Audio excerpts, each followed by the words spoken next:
Unusual year. Hayes High has put themselves in an unusual situation, playing at home in an elimination game. An 8-game push to the playoffs has landed the Indians the right to stay at home and play a game. From Lewis Field Stadium on the campus of Fort Hays State University, welcome to Hayes High Football. Along with Vivian at the KFIX studio, Harrison for Hayes Post Video, I'm Dustin Armbruster, and we welcome Jeff Leiker to the broadcast as well at the KFIX studio. In what has been one of the home field races in any class, one of the absolute toughest, 5A West has 11 teams. Yes, 11 teams that have winning records. All 11 were in the running for a home game just 1 week ago.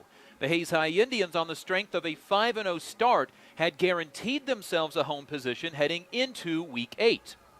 But following that 5-0 start came 2 losses that took Hayes High from the 2 seed down to the 6. In a rare twist, Hayes not only gets the chance to avenge one of their 2 losses this season, but also face down the same team that ended their season in 2019. For just the 4th time in program history, the Hayes High football team is hosting an elimination game. Tonight, Hayes High tries to extend their season by the only way left, winning. Time to take a break on the Hertz Rent-A-Car pregame show. This is Hayes High Indian football on the Hayes High Sports Network, powered by Herman Physical Therapy. M&D Excavating, Incorporated, serving the Hayes area since 1979.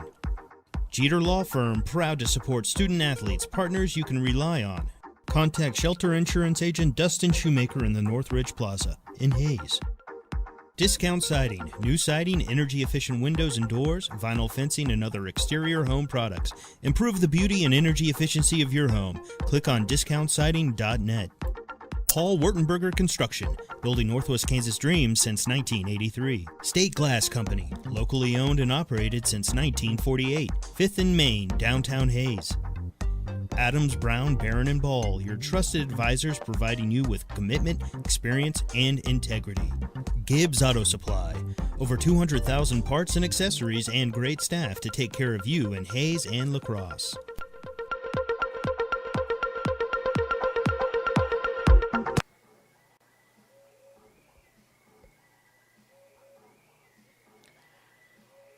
Welcome back to Lewis Field Stadium. The Hayes High Indians hosting the Maize South Mavericks in Week 9 of the high school football season. It is now officially the postseason, and Hayes High, one of only 2 5A West matchups on Thursday night. Hayes High has dropped 2 in a row after winning their first 5 games of the year. Losses to Maize South and Capon in Week 7 and 8 dropped the Indians from the 2 seed as an undefeated team to their current 6 seed for Week 9. Hayes was as close to healthy last week as they have been since the first series of week number 2. This week will also be the first time this year that the Indians will have every starter on the offensive side at the beginning of the game for consecutive weeks. Now, the offensive side has been riddled with injuries, but the defense has also gone through missing starters the last 2 weeks. Bill Scott missed the Maize South game 2 weeks ago due to quarantine, and Trey Adams was hurt in that game and will miss rest of the season. Hayes High is 5-2 on the year and enter Week 9 and the elimination part of the season as the 6th seed of 16 teams. It is just the 4th time in program history Hayes has hosted an elimination game, joining the teams of 1984, 1993, and 2011. Maize South is coached by Brent Pfeiffer. He is the only coach in the 12-year program and has grabbed over 80 wins in that time. The Mavericks are 4-3 on the year, but have won back-to-back games only once this season.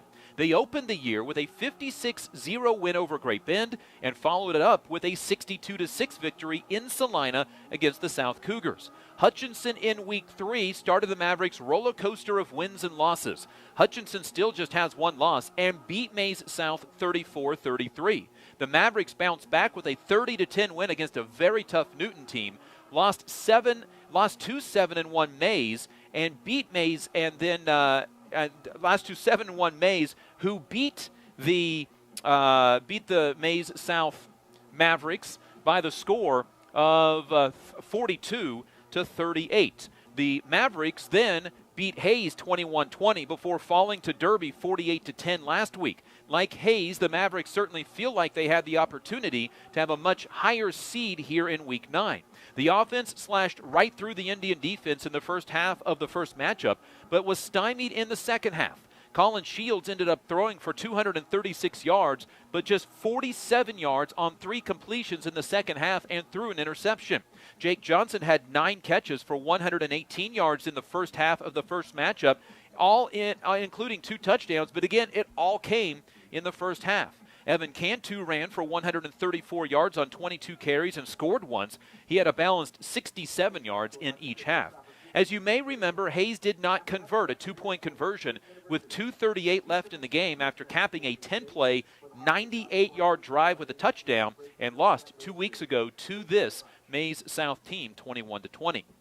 This is game number 3 for the Hayes Indians and the Maize South Mavericks. Including tonight, 2 of the 3 games are elimination games. Hayes lost 41-10 in the playoffs last year, in addition to their loss 2 weeks ago to the Mavericks. The 2 are scheduled to play next year here in Hayes. Game 3 of this series will tie it with 3 games played against Valley Center, Hutchinson, Goddard, Wichita Heights, St. John's Military, and Bunker Hill.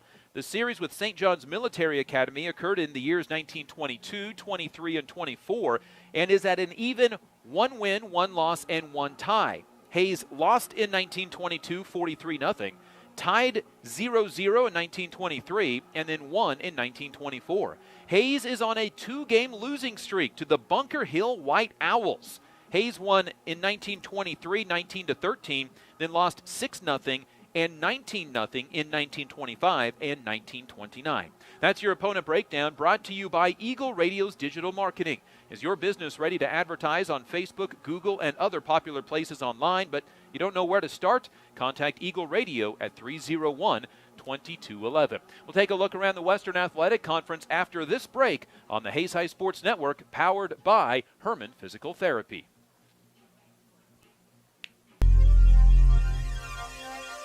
Midwest Energy, a customer-owned cooperative providing safe, reliable, and efficient energy services and promoting growth throughout the region. When you need something fixed fast and done right the first time, call Steel Fab. Heartland Building. When it is time to get the job done, see why so many builders rely on Heartland Building Center with a huge stock of building material. Edward Jones, providing a reasoned and disciplined approach to investing, making sense of investing. Western and Central Kansas premier roofing contractor, The Professionals, High Plains Roofing of Hayes. Teams win games. Let the biggest real estate team in Hayes find your next home. Caldwell Banker Executive Realty, the streaming partner of the Hayes High Sports Network.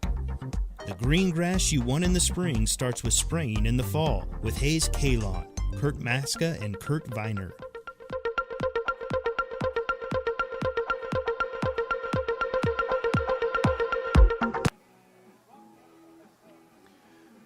Back at Lewis Field Stadium, Week 9 elimination time, and the Hayes High Indians take on the Maize South Mavericks. Pregame show is brought to you by Hertz Rent-A-Car, 609 East 8th Street. For 8 seasons now, Hertz Rent-A-Car has been getting our broadcast crew to and from road games. Clean, high-quality, very new vehicles with many options. If you need more room for a family vacation or a car that gets excellent gas mileage for your next business trip, call 623-4116 tomorrow for your reservation and talk to Jamie. Let's look around the Western Athletic Conference. Dodge City finished the year at 3-5. They are on the road in the first round at Topeka High, who got a home game despite a 2-3 record. That game, along with every other game in the WAC, is tomorrow night. Garden City also finished the year 3-5, and they are on the road this week, tomorrow, to the same place they were in Week 1, Manhattan, where the Buffaloes lost 21-7 on September 4th. Liberal has not played since October 9th. They are at Maize tomorrow night. Winner of that game takes on the winner of this Hayes-Maize South contest. Great Bend finished the year at 0-6. In their first year of 4A football, they are at Andover Central tomorrow night, who is 6-1, and only a 2-point loss kept the Jaguars from a perfect regular season and the number 1 overall seed in the west half of 4A. Hayes High is the conference champs of the Western Athletic Conference for the first time since 2014. Dodge City, Liberal, and Garden City all finished 2-2. Great Bend ended WAC play at 0-4. Your look around the Western Athletic Conference is provided to you by HayesPost.com. Find stories about the game, highlights, and coaches' post-game comments at HayesPost.com following this contest. The west half of 5A was as tough as ever, and maybe the toughest half of any side of any bracket in any classification. The top 11 seeds all ended their regular season with winning records above 500. Only top 4 seeds did that in the east half of 5A. Top-seeded Wichita Northwest is 6-0. They are the class's only unbeaten team. And also think about it, they didn't know they were going to have a season at all and were shut down. The entire City League was at one point. They are at home tomorrow night to 1-7 Salina Central, the 16 seed. Winner of that game gets the winner of the only other Thursday night game in 5A. That's tonight. Wichita Heights, the 8th seed at 4-2, takes on the 9th-seeded Andover Trojans, who has some really nice wins on the year. They handed Hutchinson their only loss of the year and was one of only 2 teams to take a game from Goddard. 4th-seeded Capon is 6-1 on the year. They are at home to 2-5 Salina South, the 13 seed. Winner of that contest gets the winner of 5th-seeded Goddard at 6-2. They host 3-5 Goddard Eisenhower, who Hayes High beat in Week 1. They are the 12 seed. Those two met up on October 2nd, with Goddard High winning 31-20. Hutchinson is the number 2 seed at 7-1. They are home to 2-6 Newton. Now watch out for the Newton Railers tomorrow night as the 15 seed. They have given most every team they played this year a scare, including the Salt Hawks. Hutch won the game between them and Newton earlier in the year, back on September 25th, but by 12 points, 54-42. Winner of Hutchinson and Newton will play the winner of Bishop Carroll and Valley Center. Bishop Carroll is the 7 seed at 5-2. They host Valley Center, the 10 seed, tomorrow night at 5-3. Maize High is the 3 seed at 7-1. We mentioned earlier they take on Liberal, who is 2-5, and the 14 seed. Winner of that game gets the winner of this game, 6th seeded Hayes High and Maize South. We'll step aside on this Hertz Rent-A-Car pregame show. When we come back, we're going to chat with the coach of the Hayes High Indians, Tony Crow, get his thoughts on the matchup tonight between his Hayes High Indians and the Maize South Mavericks. This is the Hertz Rent-A-Car pregame show on the Hayes High Sports Network, powered by Herman Physical Therapy.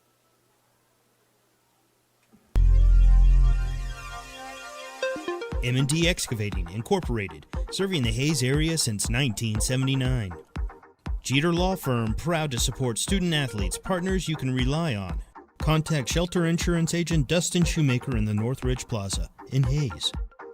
Discount Siding, new siding, energy-efficient windows and doors, vinyl fencing, and other exterior home products. Improve the beauty and energy efficiency of your home. Click on discountsiding.net.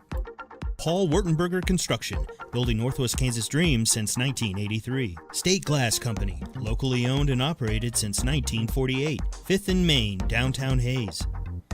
Adams, Brown, Barron & Ball, your trusted advisors providing you with commitment, experience, and integrity. Gibbs Auto Supply, over 200,000 parts and accessories and great staff to take care of you in Hayes and La Crosse. Get a great deal on internet, video, voice, and business services from the technology experts, Nextech. When it hails, when it pours, one thing's for sure. Roof Masters is who you're looking for. Bigger vehicle for a family trip or a car that gets excellent gas mileage for the next business trip? Book with Hertz Rent-A-Car on 8th Street in Hayes. Add Aflac Insurance to your company's benefit package at no cost to you. Call Sean Schwartz with Aflac Insurance.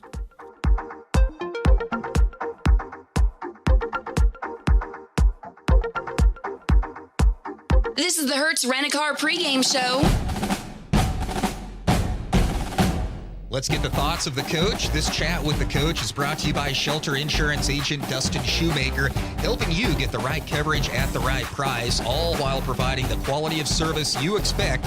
Call Dustin Shoemaker at Shelter Insurance. Back at Lewis Field Stadium, the Hayes High Indians and the Maize South Mavericks. We're joined by Coach Tony Crow. And Coach, we've said that before, the Hayes High Indians, the Maize South Mavericks. In fact, 2 weeks ago, talk about preparing for a team that you just played a couple of weeks ago. I imagine in some aspects this was an easier week of preparation. Yeah, it's kind of nice when you to have a short week like this when you end up having to play on a Thursday that you've played the team before, and just 2 weeks ago. So we've got a real good idea of what they want to do. Their offense has been so good all year that we don't expect a whole lot of changes there. We may see some changes on defense, but we have a pretty good idea, and of course seeing them last year as well. So we feel like it's a pretty familiar opponent at this point. What'd you take from that game 2 weeks ago that you would like to use tonight? Just basically showing our kids that, guys, we can beat this team. We can play with them. We can beat them. And just showing them that the adjustments we made defensively in the second half, and how those things helped us be successful against the number one offense in 5A is what they were 2 weeks ago. I don't know after our success against them in Derby. I don't know where they sit, but a really, really good offense. And then just showing them, what we could do running the ball and special teams wise to control the clock and keep ourselves in the game. Now, imagine on their side of things, they may be wondering what they're exactly going to see. You did not have your full offensive package last time there, so I guess in some regards, maybe you guys have the upper hand in that aspect. Yeah, I'd kind of be curious to ask their coach before the game, hey, what do you want us, what would you rather us not do?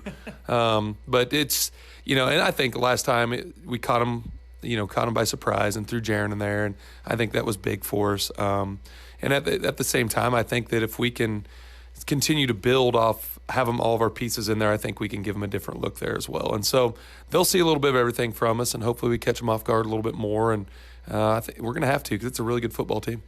You're on a short week. So is the other team, but you're on a short week. But your team probably used to it. Played on a Thursday earlier this year. Last year, Week 9 was a Thursday as well. Talk about the adjustments getting ready for a Thursday game instead of a Friday contest. Yeah, it's nothing new for us, which is nice because we go. We've done it going to Wichita and to Buhler or Goddard and Buhler and different things. And so it's different for us doing this at home. Well, I guess 2 years ago we played Buhler here on a Thursday night as well. So when you share a stadium, it's kind of, you have to get used to doing these things.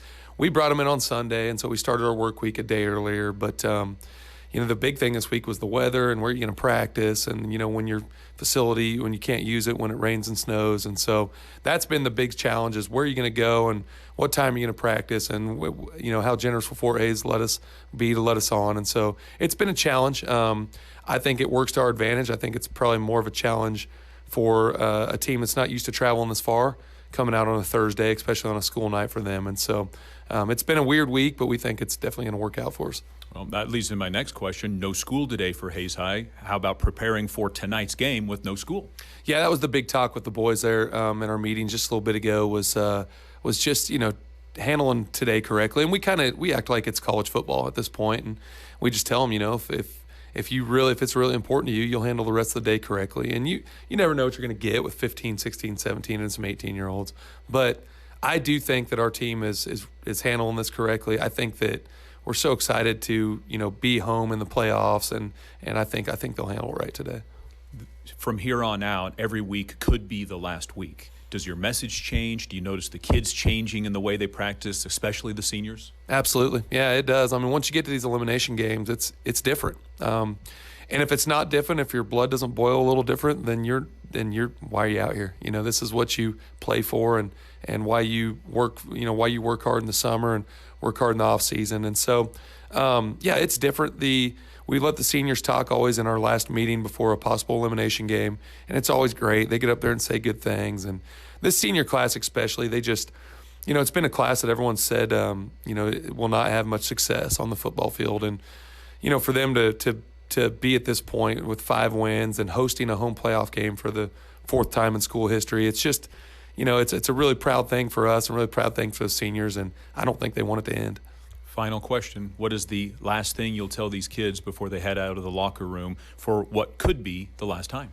Play loose. Leave it all out there. Have fun. We think that to trust our schemes and trust what we've done all week. We've really simplified in a lot of things that we've done this week, and we just want to turn it loose, have fun, and go out there and, put a product out there that the community can be proud of. And we think we're going to have awesome community support tonight. We've got a lot of people, coming out in different ways, and we want to put a show out there that this community can be proud of. Coach, appreciate the time. Good luck. Thanks, Dustin. Coach Tony Crow of the Hayes High Indians will step aside on the Hertz Rent-A-Car pregame show back to Lewis Field Stadium after this break along the Hayes High Sports Network, powered by Herman Physical Therapy.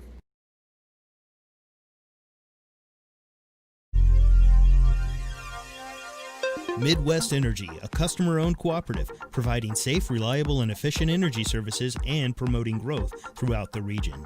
When you need something fixed fast and done right the first time, call Steel Fab. Heartland Building. When it is time to get the job done, see why so many builders rely on Heartland Building Center with a huge stock of building material. Edward Jones, providing a reasoned and disciplined approach to investing, making sense of investing. Western and Central Kansas premier roofing contractor, The Professionals, High Plains Roofing of Hayes. Teams win games. Let the biggest real estate team in Hayes find your next home. Caldwell Banker Executive Realty, the streaming partner of the Hayes High Sports Network. The green grass you want in the spring starts with spraying in the fall with Hayes K-Lawn, Kurt Maska and Kurt Viner. Hayes High School Athletic Booster Club.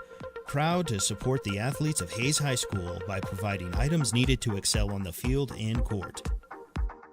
Master Cleaners, dry cleaning, laundry, alterations, tux rentals, and much more. They have numerous pickup locations throughout Western Kansas to serve you. Eagle Communications, our community connected.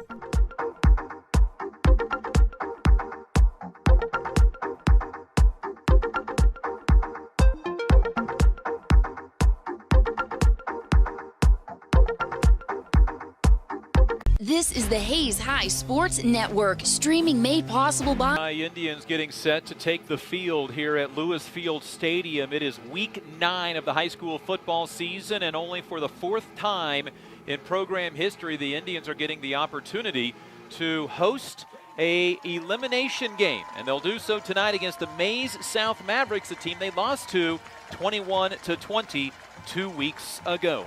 Time for the keys to the game, brought to you by HayesPost.com. Find stories, highlights, coaches' comments, and a live stream of this game at HayesPost.com. It's not just revenge. Hayes lost to the Mavericks 2 weeks ago, a 21-20 final score. The Indians were a 2-point conversion away from taking the lead and potentially winning with 2:38 remaining. If Hayes High plays for revenge and revenge only, it's easy to skip on the basics. The second key for tonight's game, opportunities. In the last 2 weeks, Hayes has taken away the ball a total of 5 times from teams that coughed it up just 11 total times in their 10 games combined. Yet Hayes had trouble scoring on those opportunities. Can Hayes capitalize on their opportunities tonight and turn that opportunity into a Week 10 game as they did a year ago? Those are your keys to the game. The Hayes High Indians on the field, getting set for the national anthem. We'll step aside on the Hayes High Sports Network, powered by Herman Physical Therapy. M&D Excavating, Incorporated, serving the Hayes area since 1979. Jeter Law Firm, proud to support student athletes, partners you can rely on. Contact Shelter Insurance Agent Dustin Shoemaker in the Northridge Plaza in Hayes. Discount Siding, new siding, energy-efficient windows and doors, vinyl fencing, and other exterior home products. Improve the beauty and energy efficiency of your home. Click on discountsiding.net. Paul Wurtenberger Construction, building Northwest Kansas dreams since 1983. State Glass Company, locally owned and operated since 1948. 5th and Main, downtown Hayes. Adams, Brown, Barron, and Ball, your trusted advisors providing you with commitment, experience, and integrity. Gibbs Auto Supply, over 200,000 parts and accessories and great staff to take care of you in Hayes and La Crosse. Get a great deal on internet, video, voice, and business services from the technology experts, Nextech. When it hails, when it pours, one thing's for sure, Roof Masters is who you're looking for. Bigger vehicle for a family trip or a car that gets excellent gas mileage for the next business trip? Book with Hertz Rent-A-Car on 8th Street in Hayes. Add Aflac Insurance to your company's benefit package at no cost to you. Call Sean Schwartz with Aflac Insurance.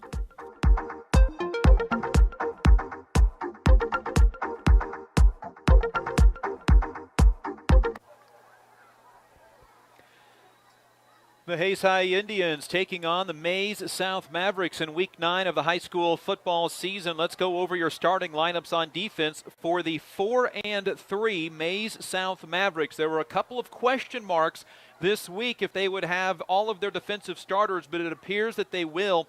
Garrett Huff did not play against the Indians the last time. He is a 195-pound defensive tackle. Peyton Wishman, a 265-pound senior, is the other tackle. Defensive ends, Keaton Dunleavy, a 185-pound senior, and Brandon Bowles, a 185-pound senior. Linebacker, Connor Neal, a 190-pound sophomore. Harper Kennedy, a 180-pound senior. And Britton Forsyth, a 170-pound junior. Cornerback, Anthony Johnson, 165-pound junior. And Jaden Ockert, a 170-pound senior. Safeties, Lottie James III, 175-pound junior. And Braden Neiman, 170-pound senior. He did not play the last time these two teams met up. The Hayes High defense looks like this. Gavin Nutting, 242-pound junior, and Gavin Hazelhorst, the 220-pound senior. The Indians will be without Trey Adams for the remainder of the season. He got hurt in the first half of the game at Maize South. He will end his career with 137 tackles, 30 of them for loss, 8 sacks, an interception, a fumble caused, and 2 fumble recoveries. We wish a speedy recovery for Trey Adams. The tackle tonight will be Carson Spray, a 254-pound sophomore. Linebackers, Gavin Myers, Dalton Dale, Jaron Cannix, all juniors. The cornerbacks will be Dawson Von Felt and Hunter Harris, a pair of seniors. Bandit backers, junior Wyatt Crane, who had an interception in this game 2 weeks ago, and Bill Scott. He did not play against the Maize South Mavericks 2 weeks ago. And the final starter is Tucker Veach, the safety at 160 pounds and a senior. That's your starting lineups on defense. Kickoff next on the Hayes High Sports Network, powered by Herman Physical Therapy. Midwest Energy, a customer-owned cooperative providing safe, reliable, and efficient energy services and promoting growth throughout the region. When you need something fixed fast and done right the first time, call Steel Fab. Heartland Building. When it is time to get the job done, see why so many builders rely on Heartland Building Center with a huge stock of building material. Edward Jones, providing a reasoned and disciplined approach to investing, making sense of investing. Western and Central Kansas premier roofing contractor, The Professionals, High Plains Roofing of Hayes. Teams win games. Let the biggest real estate team in Hayes find your next home. Coldwell Banker Executive Realty, the streaming partner of the Hayes High Sports Network. The green grass you want in the spring starts with spraying in the fall with Hayes K-Lawn, Kurt Maska and Kurt Viner. Hayes High School Athletic Booster Club.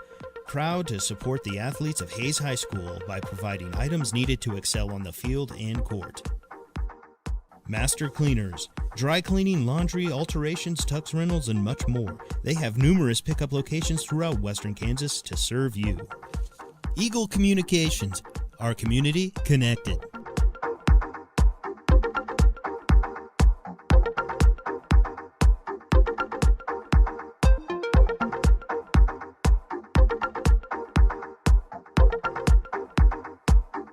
This is the Hayes High Sports Network, streaming made possible by Coldwell Banker Executive Realty. Let the biggest real estate team in Hayes find your next home. 10 seconds for station identification.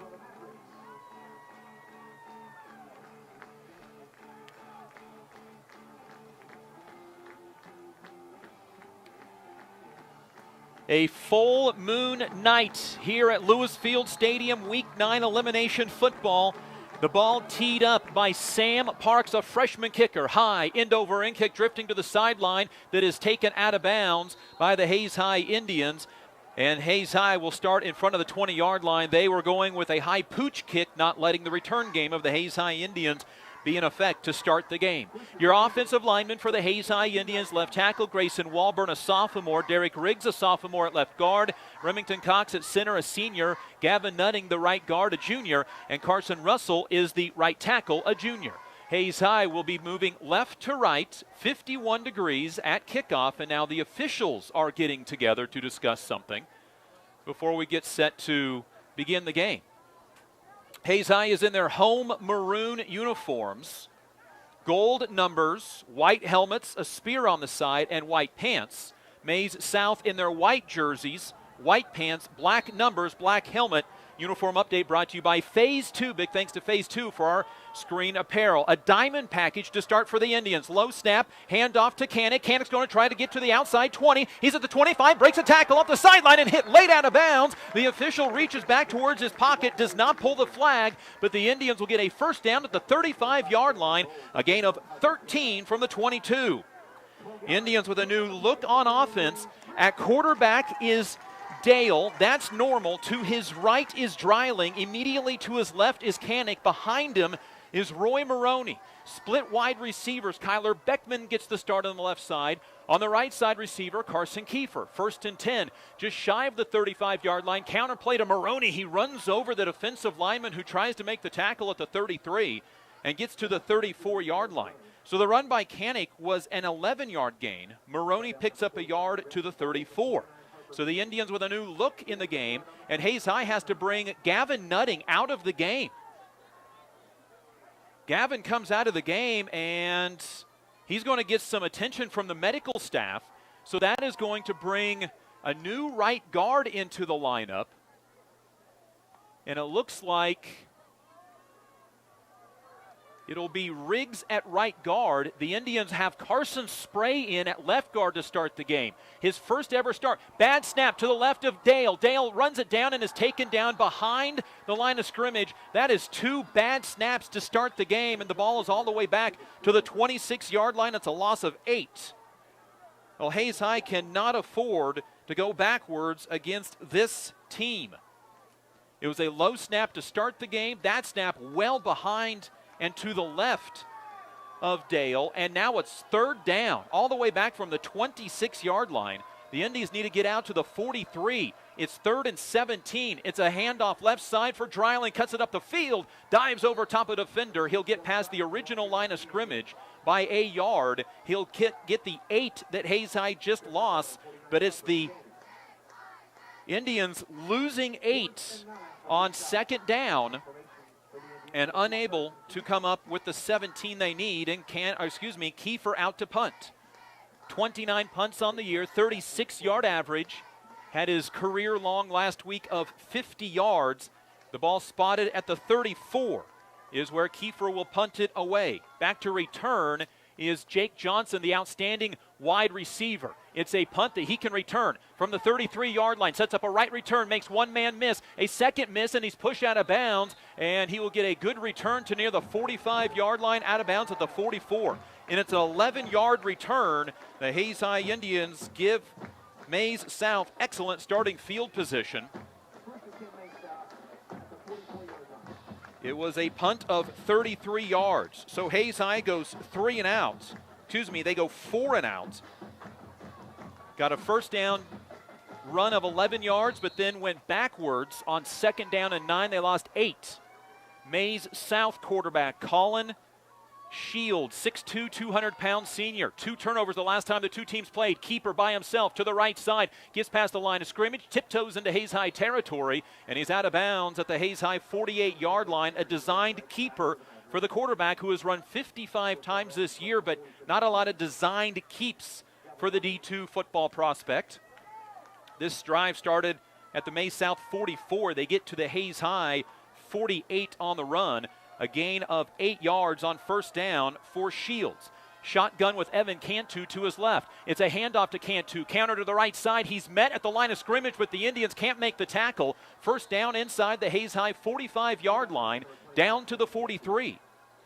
Gain of 5. Cantu the last time against Hayes High went for over 130 yards. 134 to be exact, 67 in the first half, 67 in the second half on 22 carries, and he scored 2 times on short carries in the red zone. Johnson, Shields' favorite target, is to the right side, along with Byron Fitzpatrick, a pair of senior wide receivers. Cantu to the right. Indians bring a blitz. It's a handoff to Cantu. He is hit after a short gain and taken down short of the 40-yard line. Taken down on a gain of 2 at the 41. Maize South gashed Hayes High for a 21-point first half, and were on the drive to end the first half at Maize South High School 2 weeks ago. They were held scoreless in the second half. Hayes High was a 2-point conversion away from taking the lead. 2 wide receivers left, 1 to the right. Fitzpatrick in motion. They will hand it to him, but do not on this play. It's a throw right side for Johnson. Screenplay that the Indians read well, and on the tackle, getting rid of the block is Hunter Harris. 3rd down for Maize South. The completion down to the Indians' 37-yard line. It's a gain of 4 on Shields' first pass of the game. Johnson's 56th catch this year is a handoff in the backfield, and who else? It is Gavin Hazelhorst getting into the backfield for a big loss on 3rd down. They'll mark the ball back to the 39-yard line, loss of 2. Getting to Cantu. Gavin Hazelhorst, tackle for loss number 28. He had 7 a week ago. Maize South on 4th down and 6, quickly to the line of scrimmage. Now they'll stand and check the sideline. That was 3rd down and 4. This becomes 4th and 6. Now quarterback Shields steps back. He'll kick this away, and it was almost blocked. Indians do not have anybody back to return. It rolls inside the 5, down to the 3, down to the 2, down to the 1-yard line.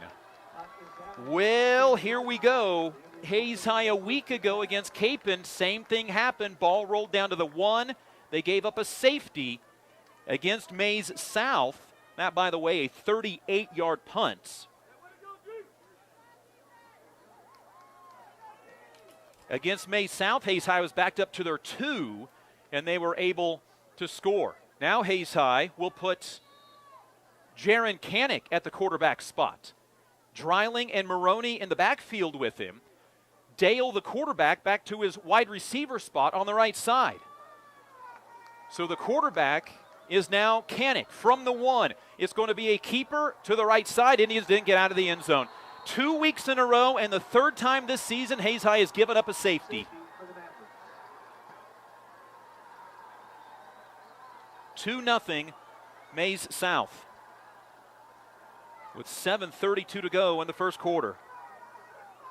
The Indians tried a version of the diesel package with Maroney and Dreiling as the blocking backs. It looked like Jaron hesitated a little in the backfield, and Maize South overwhelmed him. And now Hayes High will have to kick off to a very dangerous Maize South offense that averages 430 yards per game, and that's after having a pair of subpar games against Hayes High 2 weeks ago by their standards, and then also to Derby.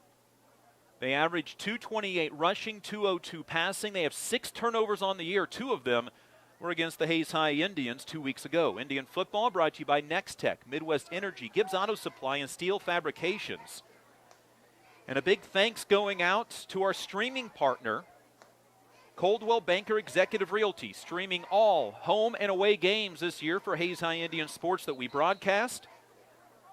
Coldwell Banker Executive Realty, you could be watching the next Hayes High athletic event from the comfort of your brand new home. Work with the biggest team in Hayes. Well, the Indians give up a safety for a 2nd week in a row, and for the 2nd time in 3 quarters. The defense will have to rise to the occasion. It's going to give Jake Johnson and Byron Fitzpatrick, the 2 top wide receivers and return men, a chance for great field position. Fitzpatrick does have a kickoff return for a touchdown this year. We'll get you a Hayes Kalon scoreboard update as the night goes along, but there's not a lot to update you on. This is one of only 2 5A games in the west half of 5A. Jack Fields to kick off. The kickoff is a end-over-end kick up the right hash. Fitzpatrick will return from the 39-yard line. He'll go backwards, try to return. Indians wrap him up and drop him. It's a short return of 2 to the 41-yard line. Good coverage by the Hayes High Indians. Logan Casper was one of the guys on the coverage. And the series will start at the 41. So the defense held, but a punt down to the 1 cost the Indians 2 points. The offensive line for the Mavericks will go over after this play. 2 wide receivers left. Johnson getting the lone treatment as a wide receiver to the right. Fitzpatrick in motion to that side now for 2 wide receivers. Shields back to throw, going for the home run ball to Johnson, and the Indians didn't see the ball for a pick. It's incomplete. The offensive line for Maize South, Logan Bollinger, a 6'5", 295-pound senior, is the left tackle. Left guard, Daniel Jantz, a 6 foot, 220-pound junior. Center, Bo Grant, 6 foot, 230-pound senior. Right guard, Alex Bonilla, 6'1", 255. He's a senior. Brady Clausen is the right tackle, 6'2", 250. He's a junior. Second down and 10 from the 41 after the safety. Handoff, Cantu on a counter, gets away from the initial surge, but the Indians wrap him up and drop him. Dalton Dale held on, and then Hazelhorst finished him off, 3rd and 9. It was a good play. Cantu looked like he got free, but Dalton Dale, with a 64th tackle, stops the run after 1. From the 42, right to left, for Maize South. Hayes High shows blitz. Now they backed off of it. Here comes Kanek on the delayed blitz. Comes near side for Crum to tie it in. And the Indians, Dawson Vonfeld takes him down. Helped out by Wyatt Crane and also Dalton Dale. It's a gain to the 46. It's a gain of 4 on 4th and 9. They brought Crum out of the backfield, from his tight end spot, his 10th catch of the year. Hayes High will send Jaron Kanek back now to potentially receive the punt. And Maize South will run their punt unit on late. And the Indians defense holds again. 6:17 to go, quarter 1. Indians down 2-0. Kanek to return the punt from the normal punter, Landon Eskridge. His 18th punt of the year. Low, bad punt. To the right side, it takes a Maize South bounce at the 30 and will roll out of bounds at about the 31, 32-yard line. Hayes High defense holds a 3 and out. And will have pretty decent field position. 9 plays on 2 series for Maize South. They punted on both. Hayes High had the ball once for 4 plays, a punt, once for 1 play, gave up a safety. Indians will start this series from their own 28-yard line. Handoff, Kanek, right side, trying to get to the edge again. Now has to reverse field, cut back up, get what he can out of it, which is maybe back to the line of scrimmage. Maybe a yard to the 29, if that. Maize South gave up 11 yards on that run on the first play of the game. They did not get fooled a second time. No gain. 2nd and 10 from the 28. Indians have not gone to the air tonight. Now Hayes High goes 3 wide receivers. Kiefer to the right. 2 wide receivers left. Miles Keller now into the ball game. Kyler Beckman in. Also to the left side. 2nd and 10 for the Indians from the 28. 4 down lineman for Maize South. Again, low, bad snap. Dale can't get the handoff, and again the Indians wrapped up and dropped behind the line of scrimmage. That is 3 bad snaps for the Indians, and the ball all the way back to the 24-yard line. It's a loss of 4. Dale's stats are going the wrong way, but it's got nothing to do with Jordan Dale. He is scrambling to get the snaps. Roy Maroney out of the game. He is on the sideline without a helmet now. Indians had 3rd and 17 earlier. They have 3rd and 14 now. Hayes High has 7 yards of offense. 2 left, 1 right. Defense up off of the bench, seeing if they have to go in following this play. Shotgun to Dale. It's a draw play up the middle and a couple of yards for Dreiling across the 25 to the 26. And the Indians are 3 and out. It's like a baseball score right now, soccer score, 2-0 in favor of Maize South on a safety. Defense is held. Kiefer will punt for a second time. The line of scrimmage, the 26. Kiefer's last punt went for 33 yards. The snap to Kiefer is good. It's a low line drive kick. Johnson will return from the 36-yard line. Head to the right side. Stiff arm gets him free and then pushed out of bounds. It was a punt of 38 yards, but the low line drive did not allow the Indians to get into position. And Maize South has great starting field position yet again, this time at the 48-yard line. Maize South, 6 plays punt, 4 plays punt.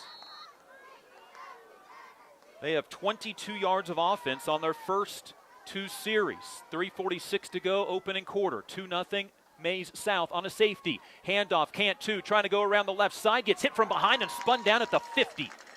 Great open field tackle by the Indians. Gavin Myers, number 69 on the year, and 241 in his career. It's a gain of 2 to midfield. Maize South, typically a passing team, has really gone ground game here early. Indians go 4 down linemen for 2nd down and 8. Crum, the tight end, motions out to the right side. Shields to throw. Underneath, Cantu wide open. Dale giving chase at the 40 and pushes him out of bounds after a 1st down. Cantu, the running back out of the backfield, gets all the way down to the Hayes High 36-yard line on a gain of 14 yards. Cantu with his 11th catch of the year. He had a big 20-plus yarder against Hayes at Maize South. Again, Maize South quickly to the line of scrimmage. Same play, this time to the left side. Will throw right. Caught by Fitzpatrick. Stumbles. Met by Bill Scott. And wrestled out of bounds at the 34-yard line. It's a gain of a short 2 on the pass completion. They ran the same play, but to the opposite side of the field, hoping to get Hayes High to bite. They did not. Maize South in a hurry-up offense, already back to the line of scrimmage. 3 wide receivers to the left. Cantu to the left of Shields. Ball on the right hash. Shotgun snap. It's a rollout left side for Shields. Looking down the field, it is hauled in. Is it good by Snow? It is. Skylar Snow missed the last game against Hayes High. He reels in the catch at the 27-yard line. That'll be a gain of 7. And it'll be 3rd down. 5 completions on 6 attempts to 5 different receivers for Maize South. And they do give him the 1st down at the 27. South is going to take some time now and look to the sideline. Johnson and Fitzpatrick, wide receivers right. Snow to the left. 6'1", 165, the senior with his 5th catch of the year. Did not play against Hayes High. Now Maize South has to take a timeout to avoid a delay of game penalty. Hayes High football brought to you by Heartland Building Center, Hayes Kalon Discount Siding, and the Hayes High Athletic Booster Club, who remind you they will have another apparel store coming out the week of Thanksgiving. About some Christmas ideas. That'll be available week of Thanksgiving. More information forthcoming at the Hayes High Indians website, hayeshighIndians.com/athletics. Hayes Kalon scoreboard update for you. There's only one other game in the west half of 5A. And Andover leads 7-0 late first quarter. That's the 9 seed against Wichita Heights, the 8 seed. Winner takes on either Wichita Northwest or Salina Central. Other games in 5A tomorrow night, number 4 Capon versus number 13 Salina South. Number 5 Goddard against number 12 Goddard Eisenhower. Number 2 Hutchinson against number 15 Newton. Number 7 Bishop Carroll against number 10 Valley Center. And number 3 Maize against number 14 Liberal. Those all tomorrow night on your Hayes Kalon scoreboard update for the green grass you want in the spring. It all starts with a call to Hayes Kalon in the fall. Hayes High 3-down linemen after the Maize South timeout. They lead 2-0, 2:41 to go opening quarter. The only points on a safety. It's a handoff to Cantu on a counter play, and the Indians read it and drop him. Jaron Canick is the first on the scene, got through the stiff arm, finished off by Myers and Crane. It's a loss on the play. Back to the 27, they'll call it right to the line of scrimmage. So it was at the 26, back to the 27, loss of 1. 3 wide receivers right now for Shields. Maize South, hurry-up offense, throws over the middle. It is caught by Johnson, and he is dropped after a short gain. His 2nd catch of the night, that one to the 21-yard line, a gain of 6. 3rd down, can the Indians get off the fields? This will be 3rd down and 5. Maize South 0 for 2 tonight. On 3rd down, they've converted 47% on the year, 39 of 83. 2 in the backfield. Fitzpatrick, a wide receiver in the backfield with Shields. He looks that way under some pressure, throws right to Cantu. He gets hit by the 1st down marker. The official says he goes out where? This is very close. Maize South likely to go for it regardless. The running back Cantu with the catch. Colin Shields, 7 of 8, 4th and 1, and Maize South immediately to the line of scrimmage to try to go for it. Needed 5, they got 4. They'll line up Shields, the quarterback, on 4th and 1 from the 16, make that the 17-yard line, needing the 16. Keeper by the quarterback, plenty of room, still on his feet, down to the 10. Picks up 7 on 4th and 1. Shields, the quarterback, kept it. Maize South into the red zone for the first time tonight. 1st and 10, 1st and goal from the 10. Shields throws right side for Johnson. Pass is tipped, still caught by Johnson inside the 5, down to the 3. Shields 8 of 9 now in the game. Gain of 6 to the 4, they say. Johnson's 3rd catch of the night. Handoff, can't 2, keeps it right side, gets into the end zone. Touchdown, Maize South. It is an 8-0 ball game. That safety looming large with 59 seconds to go in quarter number 1. Indian offense going to have to get it dialed up. They have been shut down here in quarter number 1. Cantu with the touchdown run from 4 yards out, his 5th touchdown of the year. Extra point coming from Sam Parks, 29 of 30 this year. Maize South has gone punt, and touchdown. They converted 4th and 1 to keep the drive alive. Extra point is on the way. It is good, and it's big because that makes it 9-0. So Hayes High goes backwards on their 2nd drive. Check that 3rd drive. And as a result, pump the ball away.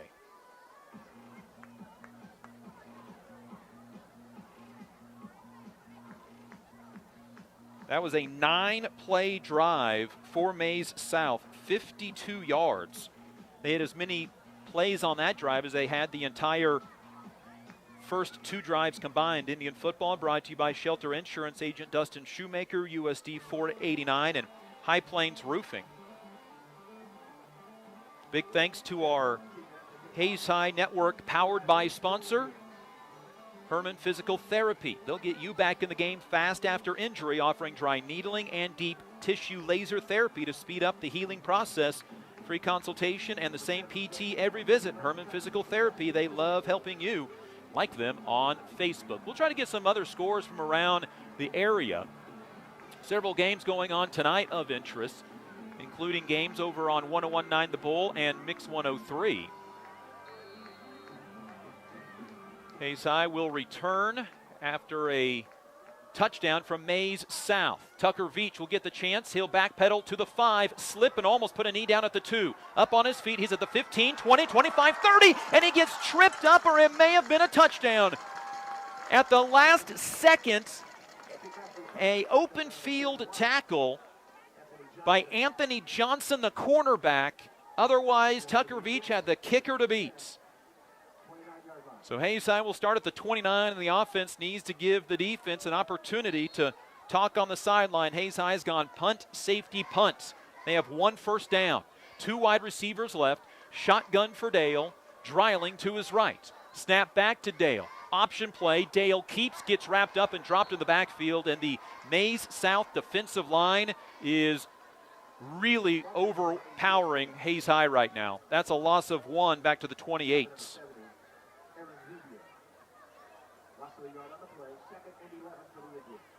Hayes High has 9 yards of offense.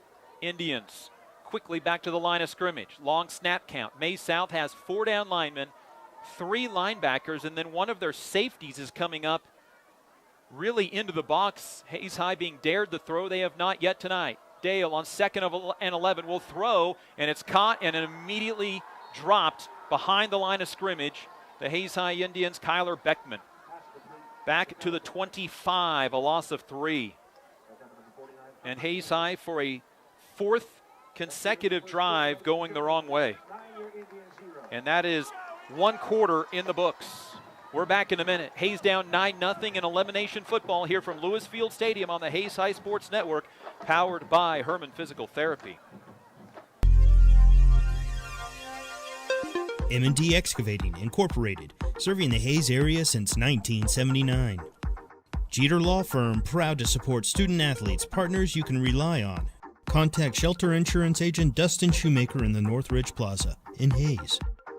Discount Siding, new siding, energy-efficient windows and doors, vinyl fencing, and other exterior home products. Improve the beauty and energy efficiency of your home. Click on discountsiding.net. Paul Wurtenberger Construction, building Northwest Kansas dreams since 1983. State Glass Company, locally owned and operated since 1948. 5th and Main, downtown Hayes. Adams, Brown, Barron, and Ball, your trusted advisors providing you with commitment, experience, and integrity. Gibbs Auto Supply, over 200,000 parts and accessories and great staff to take care of you in Hayes and La Crosse.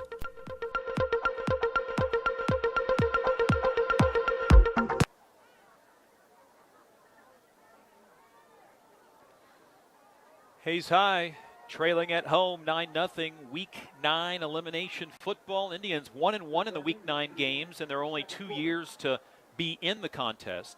Hayes High 3 across in the backfield. Dale with Canick to his left and Dreiling to his right. 3rd down, handoff Canick. They'll try to go around the right side tackle, turn up the field. 30, spin move 35, and it's still 4 yards short of the first down. It's a 10-yard gain, but again, Hayes High had 3rd and 14. And that's been the issue tonight. Hayes High going the wrong way early. Hayes High lining up like they'll go for it on 4th and 4. If they do this year, Hayes High is 5 for 14 on 4th down. Long snap count. Maize South shows blitz. Do the Indians actually go for it? Dale backing up a couple of steps now. Will he punt the football? 4th and 5. Dale punts. It's a good high end-over-end punt, and it'll take a Maize South bounce that the Indians don't recognize, and Maize South gets 6 extra yards out of it, bouncing back towards the Hayes High Indians. So Hayes High 3 and out for a second consecutive drive, down 9-0. Indians got 10 yards on 3rd down, but it was 3rd and 14. And Maize South again gets great starting field position. They started at the 44, 41, 48, and now will start at their own 43-yard line. 9-0 Maize South, a safety and a touchdown, a 9-play, 52-yard drive that the Indians didn't get off the field on 3rd down and 5, and then 4th and 1. Hayes High, all-out blitz. Shields rolls away from it to his right, looking down the field, looking late, and he's pushed out of bounds. That'll be a safety for Dalton Dale, a sack for Dalton Dale. Back at the 41-yard line, it's a loss of 2. Give Dalton Dale the sack as he pushes the quarterback out. Dale's first sack this season. See if the Indians can, on defense, get something out of that. 3-down lineman for the Indians. Canick crowds the line of scrimmage. It's a counter play. Cantu cuts once, twice, still on his feet, taken down from behind, or he scores. Canick catches him, but not until he gets to the Hayes High 49-yard line. Picks up 10. He had 11 on his first 7 carries, now 3rd and 2. Can Hayes High get off the field? Maize South is 0 for 3 on 3rd down tonight. They'll run Shields left side. He gets close, and he'll get the first down. Second effort got him to the Indian 46. Gain of 3 on 3rd and 2. Offensive line of Maize South and the defensive line of Maize South right now controlling the game. And that is costing the Indians, down 9-0, 10.5 to go first half. Hayes High entered the locker room in Maize, down 21-7, and nearly won the game. 2 left, 1 right for Shields, who is 8 of 9 passing. He was on fire last week, 2 weeks ago in the first half as well. Indians rush 3. They'll drop 8. Rolling out right is Shields, looking down the field, and he'll throw it away incomplete. Good coverage by Hayes High. Just the second incomplete pass by Shields, who's 8 for 10. 47 yards, getting some D2 looks this year, and quite honestly, probably the best passing quarterback in the state this year.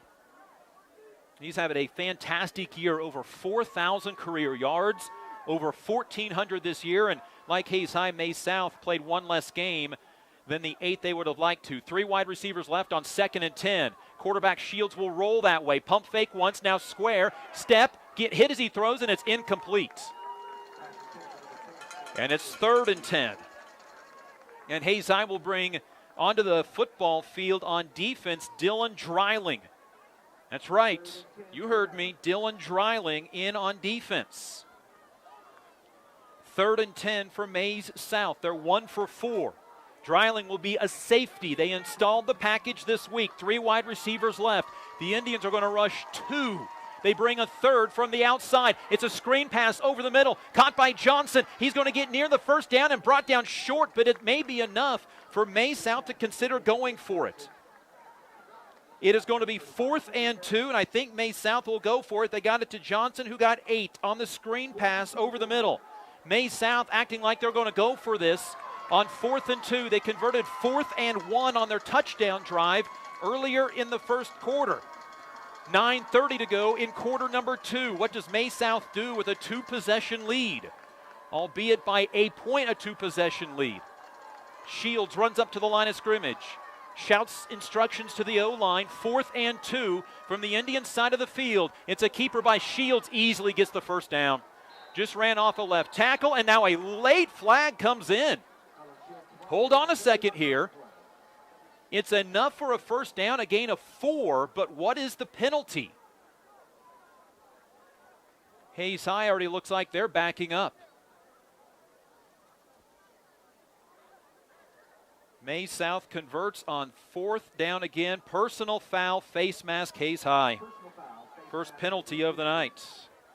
4th and 2, Shields picks up 4 on the quarterback run. Hayes High helps him out with 15 more yards.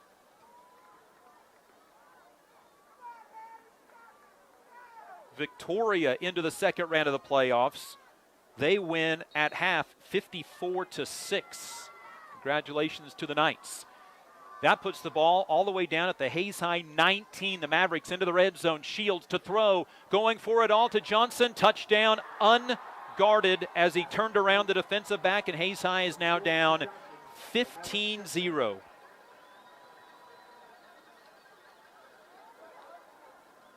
Johnson with his 5th catch of the night, this one from 19 yards out. And this game right now looking like the game down in Maize where Hayes High got up 7-0. Hayes High hasn't had a lead in this game, but then Maize South reeled off 21 consecutive points, and Hayes High is not helping themselves out. That is the 13th touchdown reception for Jake Johnson this year. Colin Shields' 17th touchdown pass. The extra point is up. It is good, and we have a 16-0 game. Now, the only thing about 16-0 is the touchdown and extra points make it still a 2-possession ball game. Shields to Johnson for 19 yards. Maize South has been into the red zone twice. They have scored twice, and Hayes High offense has got to get something dialed up here in the 1st half.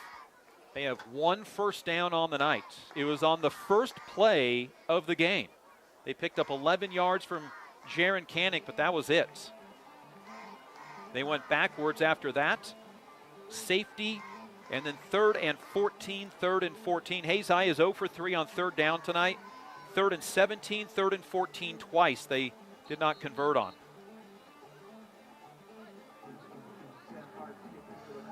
Hayes High has 16 yards of offense. Indian football brought to you by State Glass Company, Aflac Insurance Agent Sean Swartz, and Edward Jones, Daryl, Jeff, and Linda Seibel.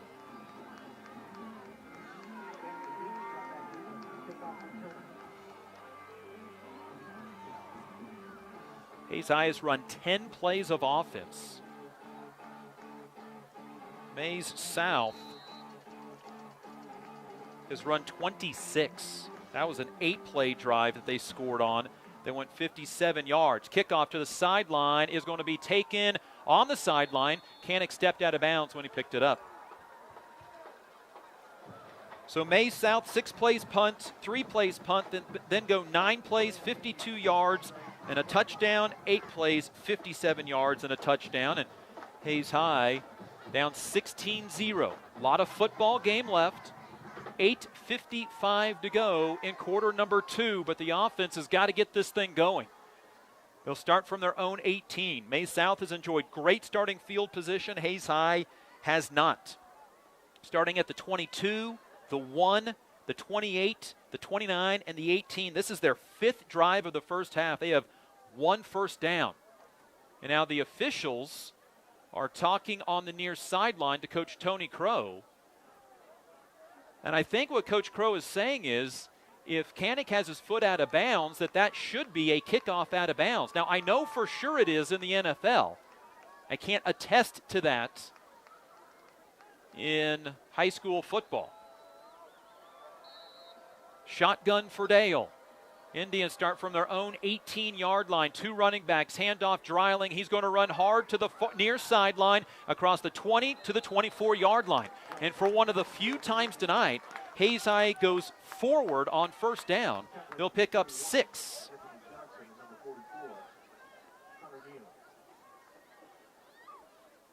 And have second down and 4 from the 24-yard line. 8:30 and counting, quarter number 2. Dreiling right, Kanik left, split wide receivers. For Jordan Dale at quarterback. Handoff, nope, keeper by Dale. He'll test the right side, get a lead block from Kanik, and get a first down across the 30 to the 30, and they'll mark him right down on the 30, and another gain of 6. So Dale kept that time, and that's the first time he's really been able to run the ball. Everything else has been recovering bad snaps. So the Indians' second first down of the game, and they have the ball at the 30. Again, split wide receivers. 2 running backs flanking either side of Dale. Run it left side. Dreiling again trying to cut it up. 35-yard line. Pushes a defender down. Gets hit in the back. Past the white line. No flag. And Hayes High will get a gain of 7 or 8 across the 35 to the 37. That's a gain of 7. And the Indians starting to get a little momentum here.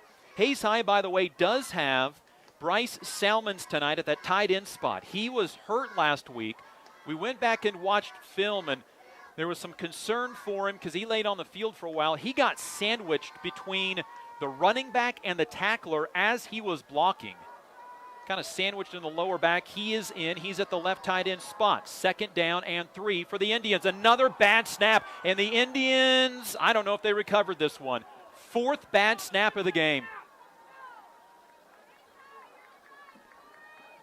So instead of, at worst, if nothing happens, 3rd and 3, Hayes High is going to have 3rd and 8. This is their shortest 3rd down conversion attempt of the night. And Hayes High is back to their own 32-yard line. They lost 5 on the play. Hayes High has attempted 1 pass. They lost 3 yards on it. Kanik, a wide receiver to the right now. Shotgun on 3rd and 8. Hayes High down 16-0 in elimination week 9. Play action pass. Dale rolls out right, has some time, looks for Salmons, makes the catch on his feet, stretches for the first down. He comes up short. What do the Indians do? Right now, 4th down and short, and they'll send in the diesel package. Here comes Carson Spray, Gavin Myers, and Gavin Hazelhorst. All of them coming into the ball game. 4th and 1 after the 7-yard gain to Bryce Salmons. Indians feeling the urgency of the situation right now. Carson Spray becomes a tight end to the right side. 18 on the play clock. Hayes High has time. Dale, a wide receiver near side. Dreiling will be the running back. Or no, Kanik will be the running back. Hayes High, I don't know if they'll get the play in. Clock down to 10. Diesel package, Spray a tight end. Hazelhorst and Myers in the backfield. It's a keeper by Kanik. He will get to the first down marker, and second effort got it for him. Needed 1, got a hard-earned 2. Kanik refused to be denied the first down, and Hayes High has a conversion on 4th down with 6:24 to go in quarter number 2 and keep the football. This one out to the 41-yard line. Hayes down 16-0. Maize South gets the ball to open up half number 2. Dale back at quarterback. Dreiling right, Kanik left, split wide receivers. Salmons back in at the left tight end spot. Indians down 2 scores and 2 conversions. Play action pass. Dale gets hit as he throws and sacked. Never got rid of it. Hayes High cannot get out of their own way tonight on offense. They do so many things well, and then one big play back to the 33-yard line. It's a loss of 8 on the sack. Looked like initially he had time, but did not find anybody open. 2nd down and 18. Snap to Dale. Handoff Dreiling. Gets to the edge, gets to the 35, gets hit, and maybe the 37, and that is it. Gets 4. And Dreiling got hit hard, comes out of the game. And now Hayes High has 3rd down and 14 for a 3rd time tonight. They are 0 for 4 on 3rd down. 3rd and 17, 3rd and 14, 3rd and 14, 3rd and 8. They just converted 4th and 1 after not getting that 3rd and 8. Clock winds at 5:20. Canick to the right of Dale on this 3rd down and 14 plays. Shotgun for Dale. South showing blitz. They bring the blitz. It's a keeper by Dale and gets 2 yards to the 39.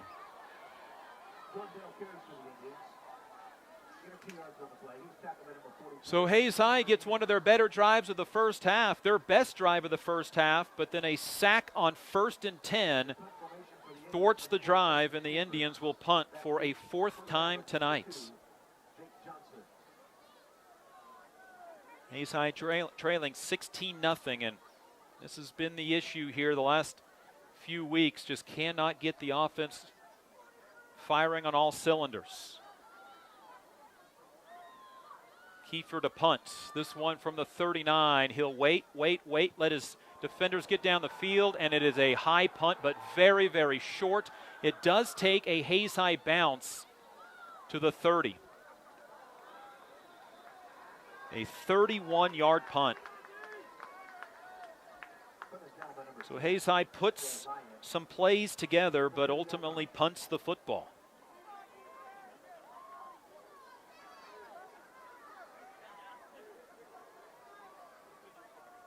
That was an 8-play drive with the Indians punt down 16-0, 4:19 to go in quarter number 2.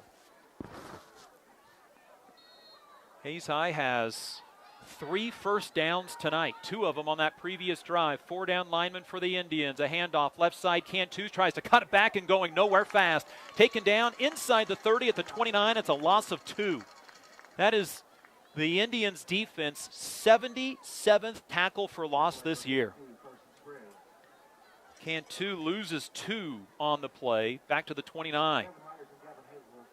Defense needs a stop. They have given up back-to-back drives of touchdowns. 9 plays and 8 plays. This drive starting at the 31 is Maize South's worst field position of the first half, and they're taking their time now. They want to try to get this possession. They will open up half number 2 with the football. Crum out of the backfield. The tight end is going to be Jake Johnson wide open at the 50. Stiff arm 40, 20. Harris giving chase. Touchdown, Maize South.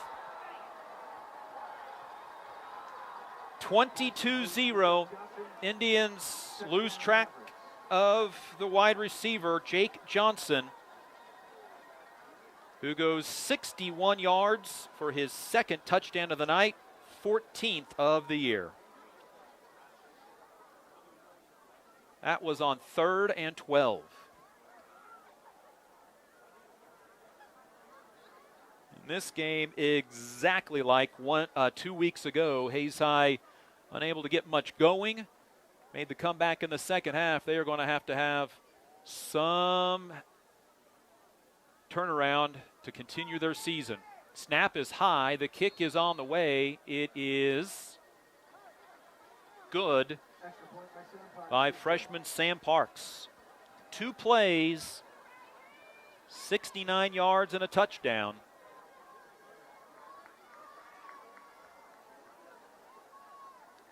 And the Hayes High Indians, I said that was 61 yards. That was 71 yards on the play.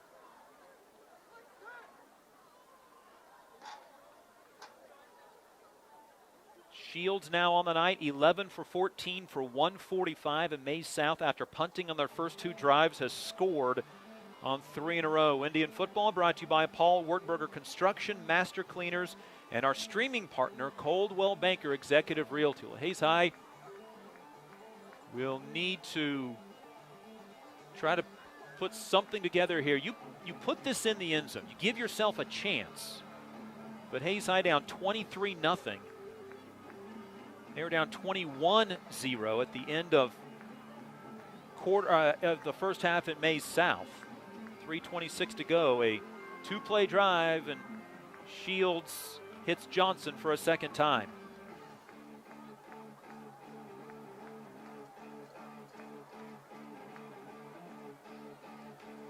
Kanik and Veach back to return the kick.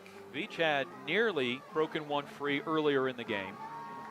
Sam Parks to kick off. There's the whistle.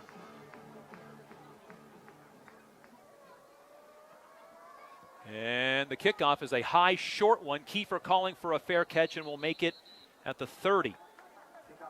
And this will be Hayes High's best starting field position of the night. They went 8 plays and punted on their previous drive after they picked up a first down twice. After the second one, they got sacked for 8 yards. Andover, the 9 seed, up on Wichita Heights, 14-0, getting near halftime. And I don't know that many people will be surprised if Andover ends up beating Maize South. Jaron Kanik is at the quarterback spot. He'll take the direct snap, run it right side, still on his feet across the 30 to the 32. This is the offense that Hayes High had to use down at Maize South because of several players in quarantine, including Dreiling and Dale. Kanik went for 202 yards that night. Gain of 2, 3 minutes to go before half. Hayes High has all 3 of their timeouts. Hayes High punt, safety, and then 3 consecutive punts. This is their 6th drive of the first half. They have 3 first downs. Maize South leads 23-0. Shotgun for Kanik. He'll fake a handoff, keep it himself, go left side to the 35.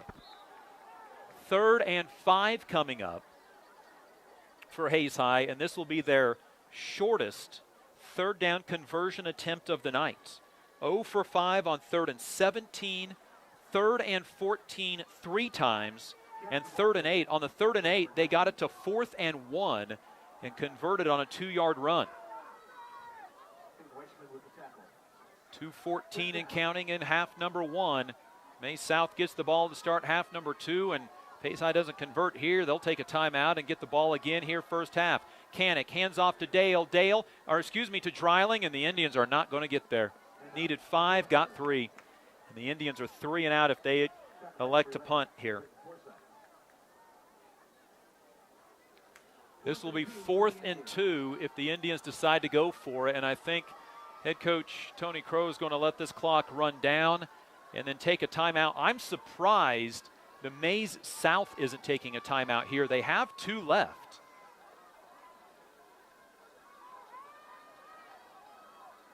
Still 13 on the play clock. Hayes High is going to sprint out into their position, try to get Maize South to jump on 4th and 2. The play clock down to 3, and Hayes High will take the timeout with 1:17 remaining.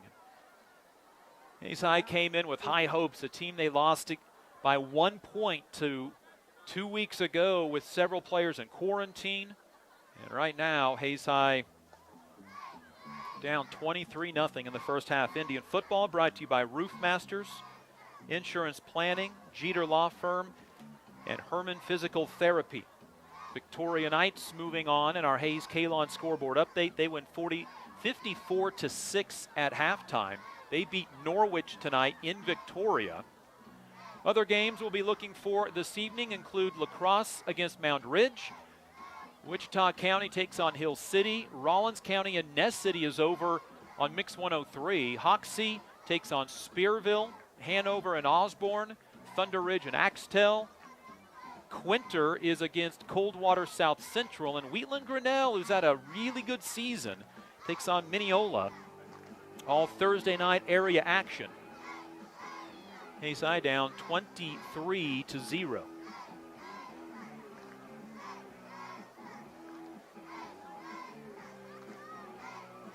Hayes High talking this one over long during the timeouts.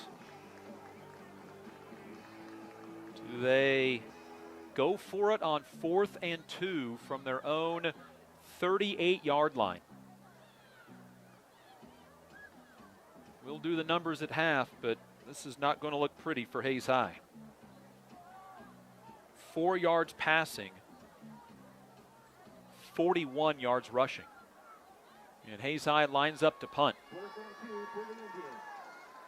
Kiefer back to punt. Maize South not buying it, though. They are not sending anybody back. The snap back to Kiefer, and Hayes High does punt the football away.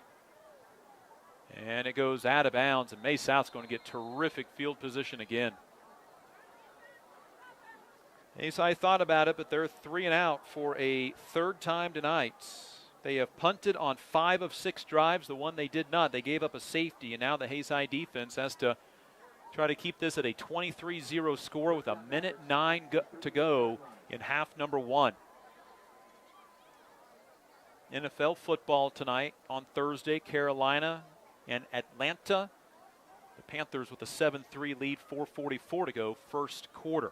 How aggressive does Maize South get at the end of this half? They'll start at the 33. Hayes High was down 21-7 2 weeks ago to Maize South at halftime. Right now they're down 23-0, and the offense showing little signs of life so far. They have at times been their own worst enemy with several negative plays. 3 left.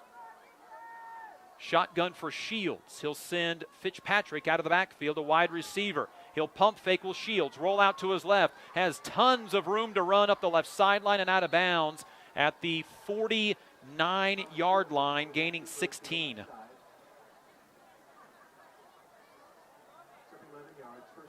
And Maize South, I don't know how aggressive they thought about getting, but now at the 49, they certainly can. They just hit a 71-yard bomb for a touchdown, their longest pass play of the year and second longest play for any offensive play this season. 1st and 10 from the 49. Clock stopped at 1:02. Maize South does have 2 timeouts, leading 23-0. It's a screen play left side for Fitzpatrick, gets around the first defender and gets hit out of bounds. He lost the ball. It was forced free by Myers, but stepped out of bounds first at the Hayes High 43-yard line, and the clock stops again, a gain of 8. 153 yards tonight passing for Colin Shields on 12 of 15. Gain of 8 to Fitzpatrick that time, his second catch of the night. Jake Johnson has 114 on 6 catches and a pair of touchdowns. He's a wide receiver all alone to the left side. 3 wide receivers to the right. Shotgun for Shields. Looks for the wheel route out of the backfield. Shields, pump fake, now is going to throw deep. He is going for Snow, and it's incomplete. Good coverage by the Indians. Just the 4th incomplete pass of the first half for Maize South. 3rd down and 2. Maize South is only 1 of 5 on 3rd down, but they have converted twice on 4th down. 4th and 1, 4th and 2.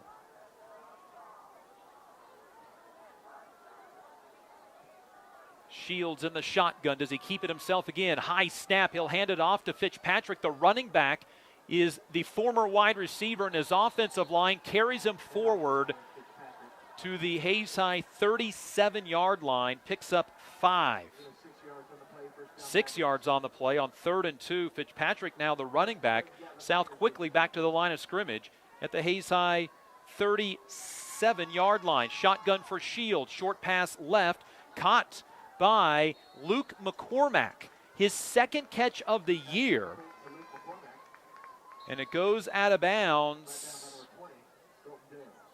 at the 32-yard line, and I believe Maize South just took a timeout with 20 seconds on the clock. It was a gain of 5.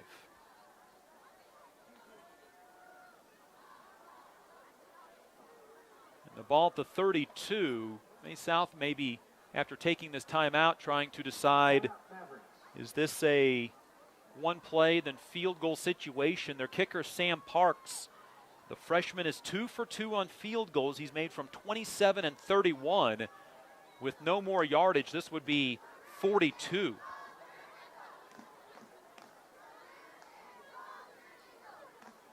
Halftime tonight brought to you by USD 489. We will chat with the Hayes High Athletic Booster Club presidents, Curtis and Brooke Dinas, talk about their fundraising efforts this year as the Booster Club and ways that you can still become a Booster Club member, along with also becoming not only a Booster Club member, but ways to support the Booster Club with an athletic apparel store here later in November. Maize South is going to get the football to start half number 2. They already lead 23-0. Jake Johnson, wide receiver, out to the right side. Indians will put a safety over top of him. He's had a big half again, over 100 yards in the first half. Nobody in the backfield. It's a pass to Fitzpatrick on the sideline on a screen. He's at the 20, stepped out of bounds. Late whistle says out of bounds at the 24. It's a gain of 8 to Fitzpatrick out of the backfield, who is now playing the running back spot.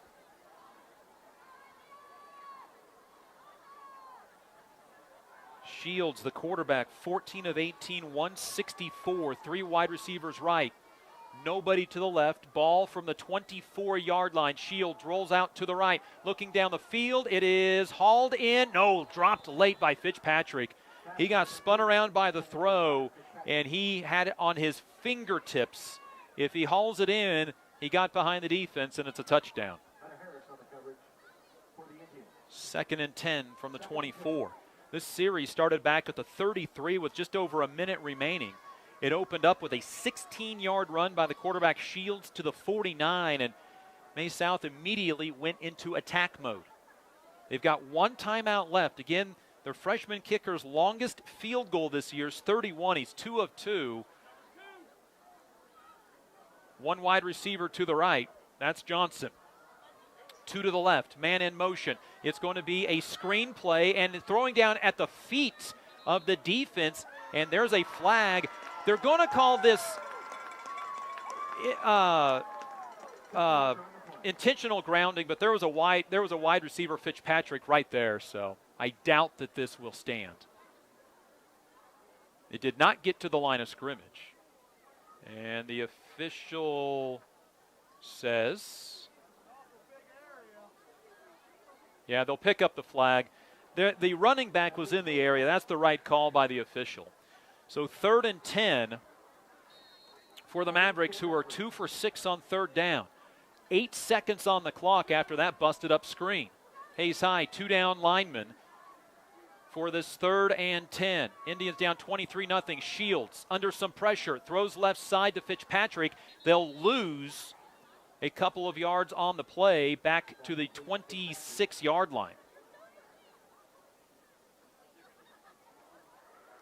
Fitzpatrick made the catch, immediately ran out of bounds and lost a couple of yards. And Sam Parks, the freshman kicker, on to attempt a career-long field goal.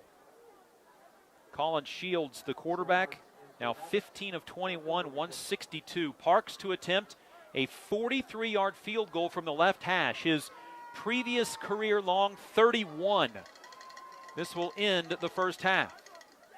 The snap down, the kick is up, it is on the way. The Indians ran into the kicker, and Maize South is going to get another. The kick is no good, but Hayes High just ran into the kicker, and Maize South is going to get another play.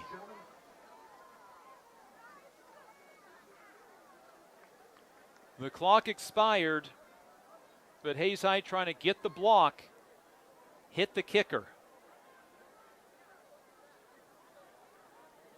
We're just at the top of the hour. While the officials sort this out, let's pause 10 seconds for station identification. This is the Hayes High Sports Network, streaming made possible by Coldwell Banker Executive Realty. Let the biggest real estate team in Hayes find your next home. So the officials will talk this over, but likely Maize South is going to get a chance for a closer field goal. Personal foul, roughing the kicker. The Indians' second 15-yard penalty of the night. They have the only 2 penalties so far.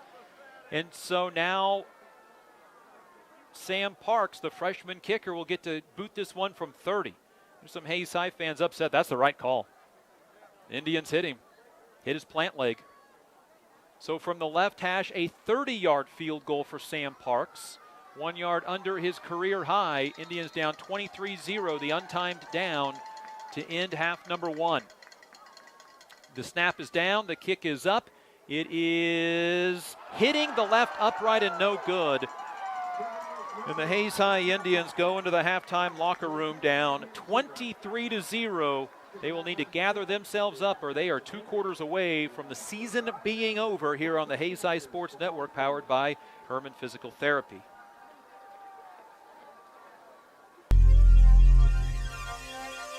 Midwest Energy, a customer-owned cooperative providing safe, reliable, and efficient energy services and promoting growth throughout the region. When you need something fixed fast and done right the first time, call Steel Fab. Heartland Building. When it is time to get the job done, see why so many builders rely on Heartland Building Center with a huge stock of building material. Edward Jones, providing a reasoned and disciplined approach to investing, making sense of investing. Western and Central Kansas premier roofing contractor, The Professionals, High Plains Roofing of Hayes. Teams win games. Let the biggest real estate team in Hayes find your next home. Coldwell Banker Executive Realty, the streaming partner of the Hayes High Sports Network. The green grass you want in the spring starts with spraying in the fall with Hayes K-Lawn, Kurt Maska and Kurt Viner. Hayes High School Athletic Booster Club. Proud to support the athletes of Hayes High School by providing items needed to excel on the field and court. Master Cleaners, dry cleaning, laundry, alterations, tux rentals, and much more. They have numerous pickup locations throughout Western Kansas to serve you. Eagle Communications, our community connected. Adams, Brown, Barron, and Ball, your trusted advisors providing you with commitment, experience, and integrity. Gibbs Auto Supply, over 200,000 parts and accessories and great staff to take care of you in Hayes and La Crosse. Get a great deal on internet, video, voice, and business services from the technology experts, Nextech.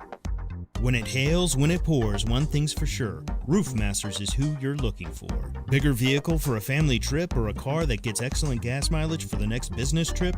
Book with Hertz Rent-A-Car on 8th Street in Hayes. Add Aflac Insurance to your company's benefit package at no cost to you. Call Sean Schwartz with Aflac Insurance. Ladies and gentlemen, tonight for your halftime entertainment, we proudly present the 2020 Hayes High School Marching Band.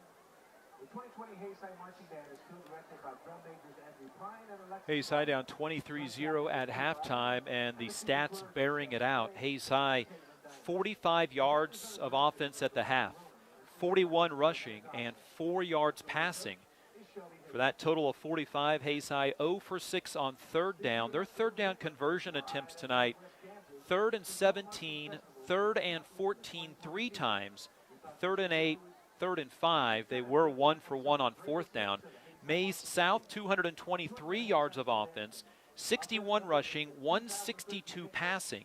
They were 2 for 7 on 3rd down, but converted twice on 4th down, 2 for 2. Hayes High has the game's only 2 penalties for a total of 30 yards. Maize South was not penalized in the first half. Neither team with a turnover or loss of possession on downs. Hayes High punt, safety, and then 4 straight punts on their 6 possessions. Maize South goes punt, 3 consecutive touchdowns, then a missed field goal. They will open up half number 2 with the football leading 23-0. We'll step aside on the USD 489 halftime show. When we come back, we'll talk with the Athletic Booster Club. The presidents, Brooke and Curtis Dinas, join us next on the Hayes High Sports Network, powered by Herman Physical Therapy. M&D Excavating, Incorporated, serving the Hayes area since 1979. Jeter Law Firm, proud to support student athletes, partners you can rely on. Contact Shelter Insurance Agent Dustin Shoemaker in the Northridge Plaza in Hayes.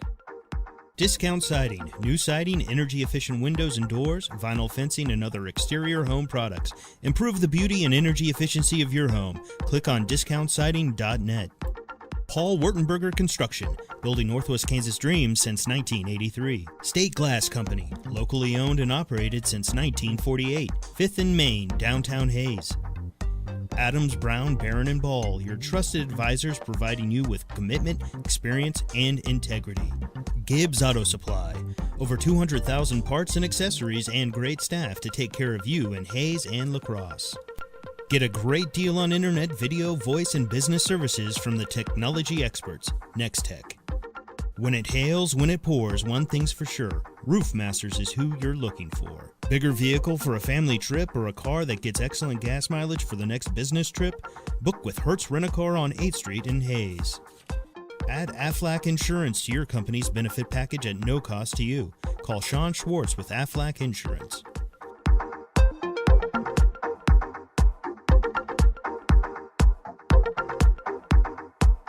This is the Hertz Rent-A-Car pregame show. Let's get the thoughts of the coach. This chat with the coach is brought to you by Shelter Insurance Agent Dustin Shoemaker, helping you get the right coverage at the right price, all while providing the quality of service you expect. Call Dustin Shoemaker at Shelter Insurance. Back at Lewis Field Stadium, the Hayes High Indians and the Maize South Mavericks. We're joined by Coach Tony Crow. And Coach, we've said that before, the Hayes High Indians, the Maize South Mavericks. In fact, 2 weeks ago, talk about preparing for a team that you just played a couple of weeks ago. I imagine in some aspects this was an easier week of preparation. Yeah, it's kind of nice when you to have a short week like this, when you end up having to play on a Thursday that you've played the team before, and just 2 weeks ago. So we've got a real good idea of what they want to do. Their offense has been so good all year that we don't expect a whole lot of changes there. We may see some changes on defense, but we have a pretty good idea, and of course seeing them last year as well. So we feel like it's a pretty familiar opponent at this point. What'd you take from that game 2 weeks ago that you would like to use tonight? Just basically showing our kids that, guys, we can beat this team. We can play with them. We can beat them. And just showing them that the adjustments we made defensively in the second half, and how those things helped us be successful. Back on the USD 489 halftime show, as Hayes High is in Week 9 play here at Lewis Field Stadium. Our halftime spotlight interview shines on the Athletic Booster Club this week, and I would be lying if I didn't say this is one of the top 3 or 4 weirdest interviews that I've ever done. The presidents of the Booster Club, Brooke and Curtis Dinas, I have known Curtis since high school days in the 90s, so we're going to start dating ourselves here in just a little bit about how old we may be. And then I've known his wife, Brooke, for 12, 13 years, somewhere in there. So this is one of the more weird interviews, top 3 for sure that I've ever done. But thanks for joining us here at halftime. And whoever wants to start, I always want to let people know, because there's always new people coming into Hayes High School, what is the function of the Hayes High Athletic Booster Club? So the Hayes High Athletic Booster Club, we help support all the athletic kids that go out for the sports. We help supplement things that maybe their coaches would want so that they're able to spend their money wisely on other things that the coaches can't always get. And usually that money coming from fundraisers, correct? Correct. Typically, we'll do a big fundraiser at the beginning of the year. The football frenzy is a big topic of that, and also sponsorships for the program. So we put out a program that you can get at all the games to where you pay for that, but also all those sponsors are listed there. We'll talk more about the fundraising as we go along. Brooke, the funds then are distributed to the sports. How is that money allocated? Because I know that's changed as of recent. Yes, it used to be figured out by a wish list, and coaches voted on it. And when we got our new athletic director, Lance, he went to the coaches and they realized that they didn't really like to do it that way. They didn't like to have to choose what sports got things, and a lot of times some of the lower profile sports we get nothing for years upon years. So we revamped the system, and we decide how much money we can delegate towards from the athletic department. Then they figure up the number of student athletes for all the sports. Then we divide the amount of money by the number of student athletes, and each student is given a certain dollar amount. So I believe last year it was about $15 to $20 per student athlete. So we now feel so much pride in the fact that we are truly supporting every student athlete at Hayes High. Now, this probably is an open-ended question, but do you know some of the items that have been bought or some of the ways that the money is being utilized? I know that the tennis team, they purchased a new ball machine because the one they had before shot balls in all sorts of crazy directions. I know that there is some things like the swim team, they swim at the center, and some of their lane ropes are having issues, so Hayes High has to help pay for some of those. So I know that that's something that's going to get revamped. We give $10 per athlete for shirts for their sports. I know we've helped pay for warm-ups. So it's a lot of things that are not necessary things for a sport. Like a lot of sports have uniforms. We no longer pay for those, so we're actually helping contribute to the things outside of the necessities for the coaches to be able to afford. Curtis, we were talking about fundraising a little bit ago. This has been an odd year. I don't know if anybody's noticed between COVID and the oil field being down, and this obviously a big oil field town and community. How has fundraising gone this year? Ironically, we were pretty skeptical at first, but it's actually turned out really well. As you can see around town, things are still booming for the most part, and those businesses have stepped up and again helped out this year. So they've worked out well to give us what they can. Some are up, some are down, but again, everything that they have been able to do is appreciated, and definitely the athletes are supported for it. I talked about it last week during the broadcast because you sent me some information, but what are some of the ways that people can support the Athletic Booster Club coming up? I know there's going to be an apparel store coming very soon. Yeah, we'll be sending out some information about our Phase 2 online pickup to be able to order Hayes High gear. If you didn't get anything in the fall, now you can start getting your more wintry type gears, and including those stadium seats that typically you go into the gymnasiums and you have the long ride. So you'll be able to look those up. That'll be coming up here in November, so we'll put that information out when it's ready. Well, let's call what they are, butt savers. That's what they are for my broadcast. It sounds like good Christmas gifts as well. All right, final question for whoever wants to answer it. How do people get a hold of or find out information about the Hayes High Athletic Booster Club? You just go to the Hayes High website, click on athletics, scroll to the bottom of the page, and you can find all of the links that will take you to whether you want to become a Booster Club member, because you still can send those in. You can, if you decide you want to be a business sponsor, we will have new programs for winter sports. So if you weren't able to sponsor in the fall and you've come to the position now where you can still be a business sponsor. And those forms are on there, the frenzy information. So if you've got tickets and you want to see if you won, you can go on there. Each week it's posted, and as well as the Phase 2 apparel sales. You can find all of that on the Athletic Booster Club page on Hayes High's website. All right, that's the Hayes High Athletic Booster Club, Presidents Brooke and Curtis Dynas. I guess that wasn't as weird as I thought it might be. Thanks for joining us. It's your USD 489 halftime show. We'll go over your happenings at Hayes High next. This is the Hayes High Sports Network, powered by Herman Physical Therapy.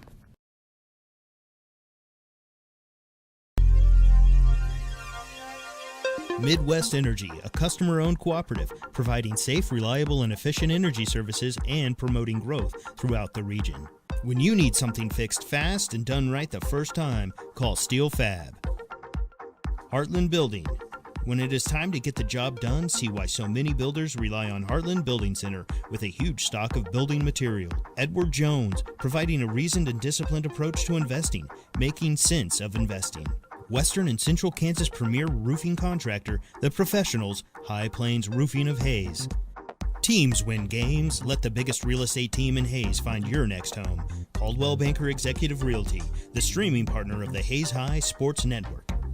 The green grass you want in the spring starts with spraying in the fall with Hayes K-Lawn, Kurt Maska and Kurt Viner. Hayes High School Athletic Booster Club. Proud to support the athletes of Hayes High School by providing items needed to excel on the field and court. Master Cleaners, Dry cleaning, laundry, alterations, tux rentals, and much more. They have numerous pickup locations throughout western Kansas to serve you. Eagle Communications, our community connected.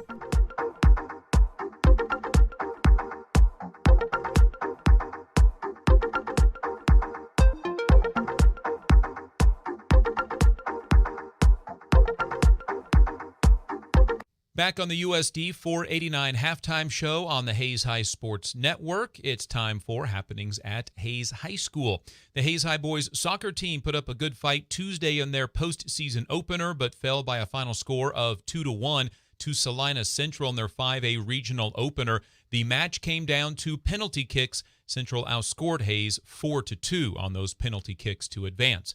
The Hayes High volleyball team saw their season come to an end this past Saturday, losing 25-20 and 25-19 to rival Great Bend in the first round of the Great Bend 5A Substate.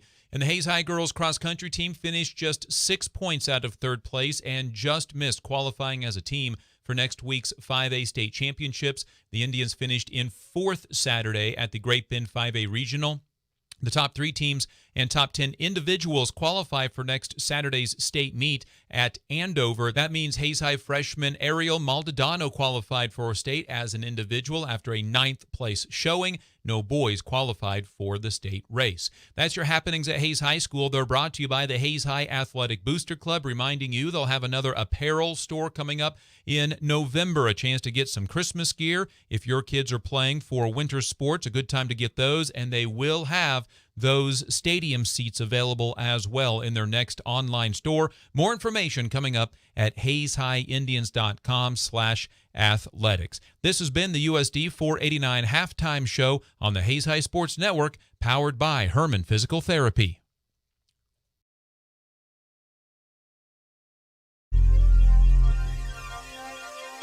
M&D Excavating, Incorporated, serving the Hayes area since 1979. Jeter Law Firm, proud to support student-athletes, partners you can rely on. Contact Shelter Insurance Agent Dustin Shoemaker in the Northridge Plaza in Hayes. Discount Siding, new siding, energy-efficient windows and doors, vinyl fencing, and other exterior home products. Improve the beauty and energy efficiency of your home. Click on discountsiding.net. Paul Wertenberger Construction, building Northwest Kansas dreams since 1983. State Glass Company, locally owned and operated since 1948. 5th and Main, downtown Hayes. Adams, Brown, Barron, and Ball, your trusted advisors providing you with commitment, experience, and integrity. Field Stadium, the Hayes High Indians, the Maize South Mavericks, less than 3 minutes from resuming here in half number 2, or for half number 2. Hayes High outgained 223 yards to 45, and the scoreboard reflecting it at 23-0. The Indian offense giving up a safety for the game's first points. Hayes High has punted on 5 of their 6 drives. After 3 quarters, Wheatland Grinnell leading Mineola 42-14. Rawlins County beats Ness City 22-12. Hanover ends Osborne's season 56-6. Victoria on to the next round. They win 54-6 over Norwich. Thunder Ridge with a big third quarter lead. Wheatland Grinnell up 42-14 over Mineola. We'll continue to try to track down scores from around the area. And that is your Hayes Kalon scoreboard update. The green grass you want in the spring starts with spraying in the fall by Hayes Kalon, or talk to them about the first spraying of the spring and what it'll take to get your grass looking good. Call Kirk Maska 623-0674 or Kurt Viner at 623-8427. Everybody else in the WAC tomorrow night. Dodge City at Topeka High. Red Demons 3-5. Topeka High just 2-3, but got a home game. Garden City 3-5 at Manhattan 5-3. That's where Garden City opened week 1 back in September. Great Bend is at Andover Central in 4A playoffs, 0-6 versus 6-1. Liberal will be at Maize. Winner of that game takes on the winner of this game. Liberal 2-4. They haven't played in 3 weeks. Maize 7-1. And TMP will be here at Lewis Field Stadium tomorrow night to take on the Beloit Trojans. 7-1. TMP has won 7 in a row. They take on 2-6 Beloit. Other games in 5A, Wichita Heights, the 8th seed at home. They're losing at halftime to Andover, 14-0. Now, Andover, the lower seed, but there's a lot of people picking Andover, and this game. Winner of that game will take on Wichita Northwest or Salina Central. That game tomorrow night, the 116 seed. Capon versus Salina South. Goddard versus Eisenhower tomorrow night. Hutchinson will take on Newton. That's an interesting game. Newton is a really solid club despite the 2-6 record. Bishop Carroll takes on Valley Center. A lot of people saying watch out for Valley Center. And then Maize and Liberal we mentioned as well tomorrow night in the west half of 5A. We'll continue to try to track down some scores for you in the half number 2. Hayes High down 23-0. Maize South will get the football. Hayes High has got to get a stop, get the offense going. They trailed 21-7 in Maize back 2 weeks ago, but Hayes High trying to avoid having their season come to a close at the hands of Maize South for a second consecutive year. Hayes High lost last week in the playoff, or last year in the playoffs, 41-10. I'm Dustin Armbruster. Harrison on for Hayes Post Video. We've got Jeff and Vivian at the KFIX studio here in Hayes. Jack Fields will kick off. Left to right. His first kickoff came following the Indians' safety, and thanks to good special teams play, Maize South punted after that safety. Hayes High was down just 2-0, but then the Indians never did get their offense going. Fitzpatrick and Johnson back to return the kick. They stand at the 20. The kick is a high end-over-end kick that forces Johnson back to the 13-yard line. Right side return taken down at the 19. Good special teams field coverage. They'll mark Johnson down at the 20. Well, the comeback has to start with a stop on defense against an offense that averages 430 yards per game. They had 223 at halftime. Hayes High 2 weeks ago shut Maize South down in half number 2. We'll see what Hayes High would be able to do here on their home turf. Right to left for Maize South. Crum out of the backfield. Handoff goes to Cantu straight up the middle. He'll get 5 yards to the 25. Maize South went with a lot more counter run for Evan Cantu. In half number 1, 9 carries, 19 yards. This time straight ahead, and Maize South trying to establish some dominance early on that offensive line. Quick snap again to Cantu. Hit at the line of scrimmage. Spins out of the first tackle, and he'll get 3 to the 28. Setting up 3rd down and 2. In the first half, Maize South was 2 for 7 on 3rd down, but they converted on 2 of 2 tries in 4th down territory. This is 3rd and 2. Keeper quarterback Shields right side, gets the first down, still on his feet 35, all the way out to the 37-yard line. Needed 2, got 9, and Colin Shields, the quarterback, on a keeper again.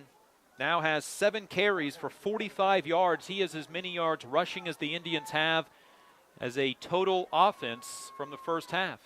2 left, 1 right. Shields is throwing for $162. Throws right side to Johnson. Catches above his helmet. Picks up 9 to the 46. Maize South picking up right where they left off. Jake Johnson's 7th catch, 123 yards, a pair of touchdowns. 2nd and 1 from the 46. Shields keeps himself. That's a busted play. Gets hit behind the line of scrimmage and dropped. Gavin Hazelhorse, the first one there. It's a loss back to the 43-yard line. It's a loss of 3. That was a busted play, it looked like. Colin Shields had nowhere to go, and it's 3rd down and 4 for Maize South. I'd be surprised to see a quick pass to Johnson, who's in the slot to the left side, along with 2 other wide receivers. Shields, the quarterback, motions to Fitzpatrick. Drop for Shields, under some pressure, steps up, eludes, wide open receiver. Crum at the 40, makes a man miss at the 30, tackled from behind. Crum, the tight end, was wide open. Myers saved the touchdown at the 28-yard line. On 3rd and 4, Maize South goes from the 43. Now Hayes High jumps off sides down to the 28. It's a 29-yard gain. Indians' third penalty of the night. Indians force Shields to run, but he ran to an open spot, found Crum, who was open. Shields now at 200 yards passing on 17 of 23. The ball now down to the Indian 23, trailing 23-0. Handoff to Cantu, spin on the counter, down to the 15, and for a fourth time into the red zone for the Mavericks. They're 2 for 3 on third down tonight. Gain of 8 for Cantu. Hayes High getting driven backwards on series 1 of half number 2, down 23-0. Shields sees the 3-3 stack look for Hayes High. Handoff, Cantu inside the 10 to the 9, picks up 6, and Hayes High is not touching the running back until he is second level deep on the defense. Second down and 4 for the Mavericks.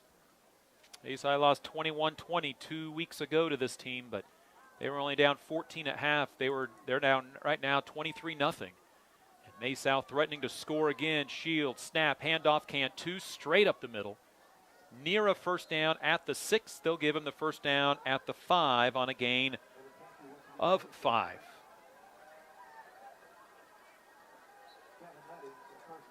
First and goal from the 5 for Maize South. Cantu has scored once tonight. He's done a majority of the work on the ground tonight for Maize South. Shields, the quarterback, on first and goal from the 5. Takes the snap, keeps himself left side. His offensive line trying to power him towards the goal line. Will be held up at the 2.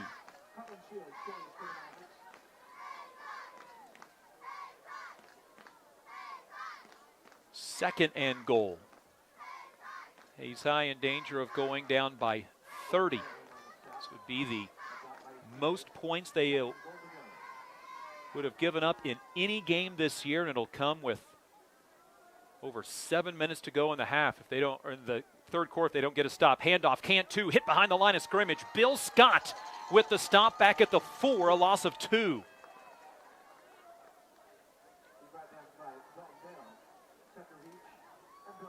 And a third down and goal for the Mavericks. 2 for 2 on this drive. This is third down and goal from the 4. The Indians have given up 3 touchdowns on third down this year. 2 of them last week to Capon. Johnson, wide receiver to the right. Shields on third and goal from the 4. Takes the snap, play action, rolls to his right. Under some pressure, wide open in the end zone is Johnson. His third touchdown of the night, and there wasn't an Indian within 10 yards. Play action pass, the Indians bit. Mavericks 3 for 3 on third down on that drive. Third touchdown catch for Jake Johnson, this one from 4 yards out. 3 of his 8 catches tonight have been touchdowns. He has 15 touchdown catches on the year. 15 of the 19 touchdowns for Maize South quarterback Colin Shields have gone to Jake Johnson. The extra point is up, and the Indians are going to get flagged for running into the kicker again, as the extra point is no point is up on the board yet. There's a penalty marker. Everybody has gone to the sideline. The extra point is good, so the penalty will be on the kickoff. Running into the kicker, 5-yard penalty on the Hayes High Indians, their 4th penalty of the night. And the Indians have not seen things go their way. That for Maize South, they run it right down the field, convert 3 third downs for the touchdown.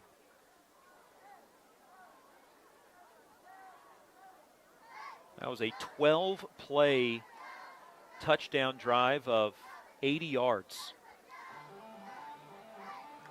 And it's Shields to Johnson for a third time tonight, this time from 4 yards out.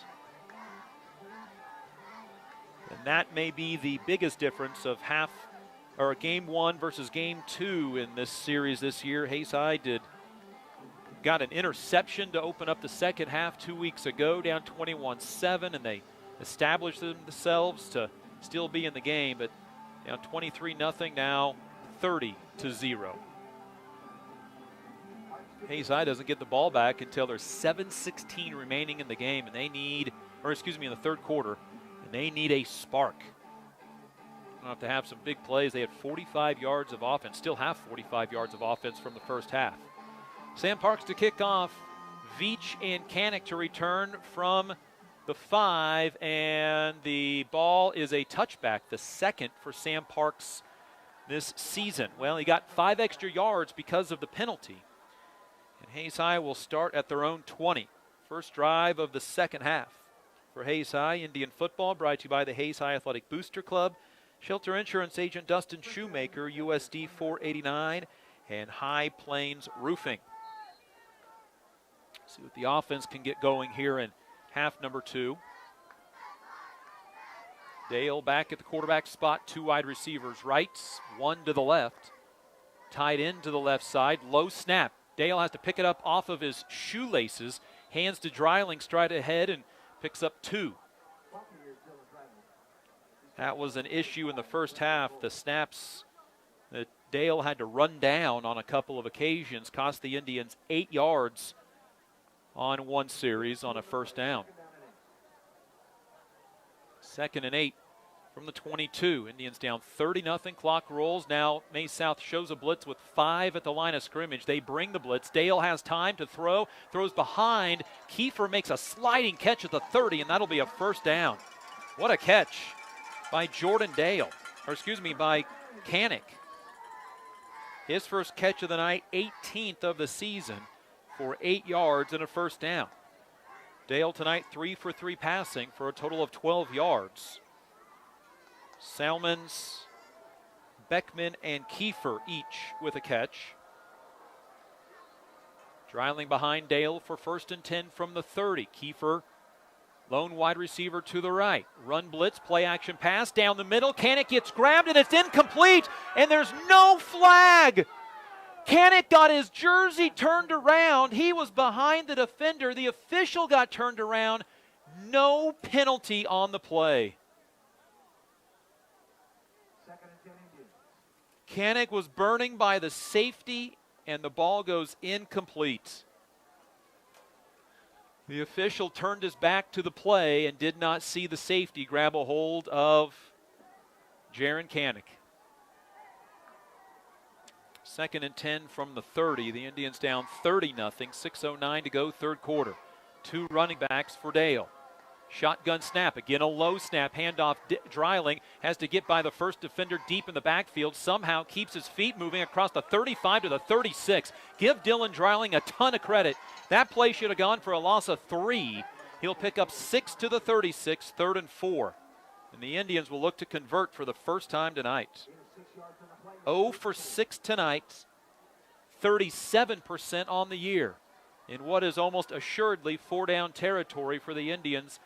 5:35 to go in the third, down 30-0. Maize South went 12 plays in 4 minutes and 42 seconds to open up half number 2. 3rd down, 2 wide receivers right for Dale. Good snap, play action. Dale rolling, throwing to Canick. First down 40, still on his feet, 45. Dives for a first down at the 49 and then has a defender land on top of him. Late, no flag, gain of 13. Canick's first catch of the night.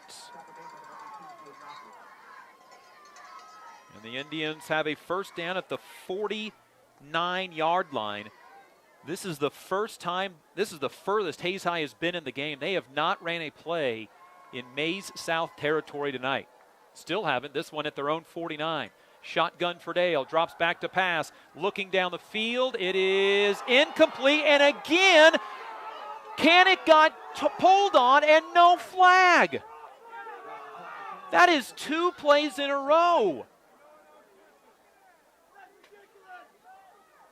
That is 2 plays in a row. Canick has gotten pulled by the safety with no flag.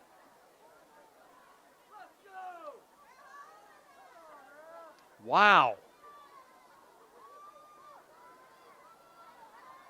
And the first one, the official turned his back to the play. That one was right in front of him. 2nd and 10 from their own 49. Hayes down 30-0. Shotgun snap for Dale with split wide receivers. He'll pull the ball, keep himself, go to the right side. He's at the 49 of Maize South, picking up 2. And Hayes High is about to run their first play from Maize South territory. They twice thought they got a penalty in the secondary against Maize South, and neither time got the call. Indians converted on 3rd and 4 on this drive. What's the most important thing about that is Hayes High's shortest 3rd down conversion attempt of the night was 3rd and 4. Easier to convert on that. 2 left, 1 right. Shotgun for Dale on 3rd and 8. This is the first play Hayes High has run from the Maize South side of the field. Play action, Dale to throw, has time, caught by Kiefer, 30, 25, cuts to the middle of the field, gets a block from Beckman, taken down from behind. Now the ball is loose and Hayes High lost the football. Maize South recovered.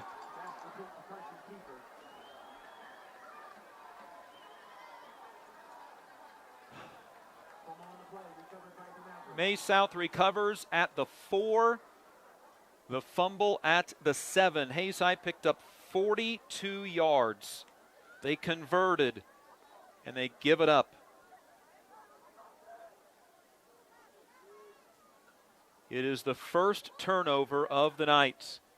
The Indians' 11th giveaway on the year.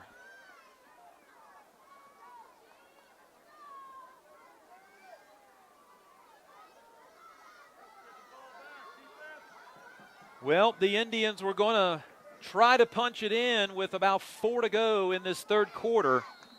Instead, Maize South has the ball at their own 4. Shields in the end zone, takes a snap, gives it to Cantu straight up the middle, runs into a linebacker wearing number 40. That'd be Gavin Myers at the 6.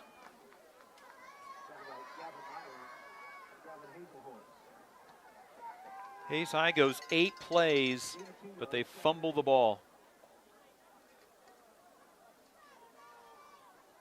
Could have made it 30-6. You make the decision on going for 2 or not at that point, but you give yourselves a chance. Maize South with the ball at their own 6 on 2nd and 8. They are already in clock kill mode with 3.5 to go. 3rd quarter, trying to shorten this game. Shields keeps. He fumbles. It's loose on the ground. Who gets it? Who got the football this time? The Hayes High Indians have 2 players saying they do, now 3 players, and Hayes High has the football. I believe that was a combination of Hazelhorst and maybe Spray on that one. A fumble by Maize South. They have turned the ball over 7 times all year, and 3 of them have come against Hayes High. Now the Indians, first down at the Maize South 3. So 2 plays and a fumble. Maize South makes their first mistake of the night. Hayes High will start in the red zone. 1st and goal from the 3. Hayes High fumbles. Maize South gives it right back. For Hayes High, their defensive 20th takeaway of the year. Canick out of the Diesel package, runs left, gets maybe a yard to the 2. No, they'll mark him right down at the 3. Maize South has seen this play series before, and we're not giving anything up there. Kiefer is a wide receiver to the right side. Spray is on the offensive line to the right. Now he'll go into the backfield. 2nd and goal from the 3. Hayes taking away the ball from Maize South. Can they score down 30-0 late stages? 4 in the backfield. Spray the lead blocker. Canick follows, bounces off his own man, gets maybe to the 2. 3rd and goal from the 2. Hayes High 2 for 2 in the second half on 3rd down, and the Maize South defense stonewalling the Indians twice. Hayes High picked up maybe a half a yard. 3rd and goal from the 3. Indians out of that Diesel package twice to get about a half yard, still in it. Hazelhorst, Spray, and Dreiling in the backfield with Canick. It's a Keeper by Canick, right side, dives for the end zone. Is he in? Touchdown, Hayes High Indians. On 3rd and goal, the Indians make good on the fumble recovery and make it 30-6 with 2:02 remaining in the third quarter. It took 3 plays from the 3, but the Indians get in.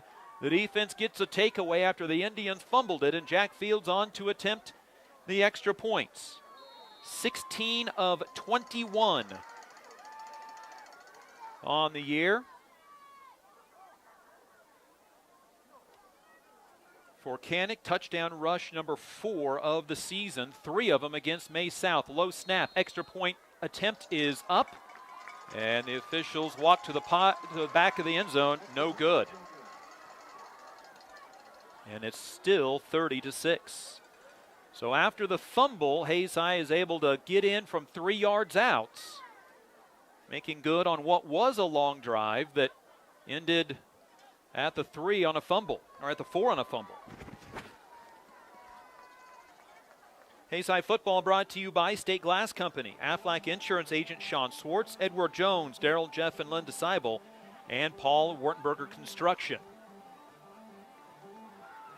Working on a Hayes Kalon scoreboard update, Wheatland Grinnell with a win tonight over Mineola, 56-20. They'll move on in the playoffs. Ness City's season is done. They lose to Rollins County 22-12. Hanover knocks out Osborne on the east half of 8-man, 56-16. Victoria wins 54-6. Hayes Kalon scoreboard update for the green grass you won in the spring. It all starts with spraying in the fall. We'll keep you up to date on the Andover-Wichita Heights game. And Heights making a comeback. It is 14-all. It was 14-0 at half Andover, and Heights on the comeback trail. 2:02 to go in the third quarter. Hayes High trailing 30-6. Andover in kick will be taken by Johnson at the 15. Right side return 20. 25 gets hit, stays on his feet at the 27-yard line and up to the 28. Maize South's offense has 7 turnovers all year, including this game. 3 of them against Hayes High. 2 fumbles and a interception. 1 fumble and the interception 2 weeks ago. The defense coming up huge. Took a while to unpile, and Hayes High ended up with the football.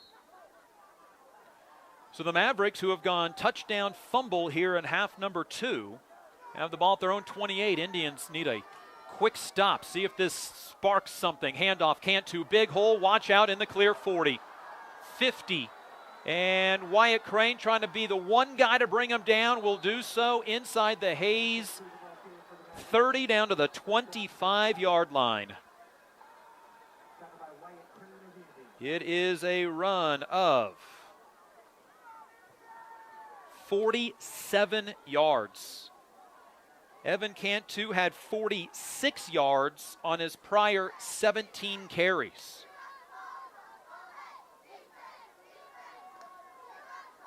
And Maize South now taking time, looking to the sidelines. Wyatt Crane was the only guy that could have caught Evan Cantu, the junior running back. Shotgun snap for Shields. Hayes High all-out blitz. It's a handoff to Cantu. Gets away from the first defender. Flag on the play. And I think Hayes High is going to get called for a face mask. It would be a loss of 1. Judging by the reaction of the Hayes High Indians, it is on Hayes High. Maize South has not been flagged tonight. This will be Hayes High's 5th.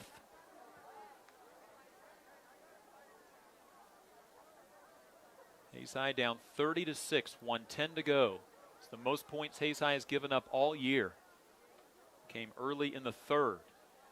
Personal foul, face mask. It's the Indians' 2nd of the night. 5th penalty of the evening. Maize South hasn't been penalized once, and twice they grabbed Jaron Canick when he got by the safety.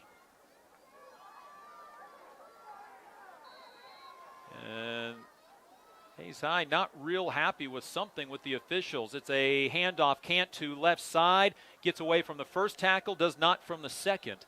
And he's taken down inside the 10. And a 6-yard gain on first down. This set of downs, starting from the 13, getting down to the 8. 98 yards now for Cantu. He's been the majority of this effort tonight. In the second half, down to 40 seconds to go in the third quarter. Hayes High trailing 30-6, and Maize South in no hurry to send in a play from the sideline. This is their 5th trip into the red zone tonight. They've scored on 3 of 4. Handoff, Cantu, and the ball is loose again, and Hayes High got it. Myers forced it loose, and the Indians recover. I believe that was Will Catterett who came in for the fumble recovery, and the Indians forced back-to-back fumbles. Will Catterett on the fumble recovery. Myers on the forced fumble. The 3rd of his season, 6th of his career, Catterett's first fumble recovery. And Hayes High gets the football at their own 11 with 22 seconds to go in quarter number 3, down 30-6. Shotgun for Dale. Indians need some offense. And a bad snap goes into the end zone. Dale picks it up, and he dives to about a foot outside of the end zone. That was low and to his left. And the Indians will lose 11 yards on the play.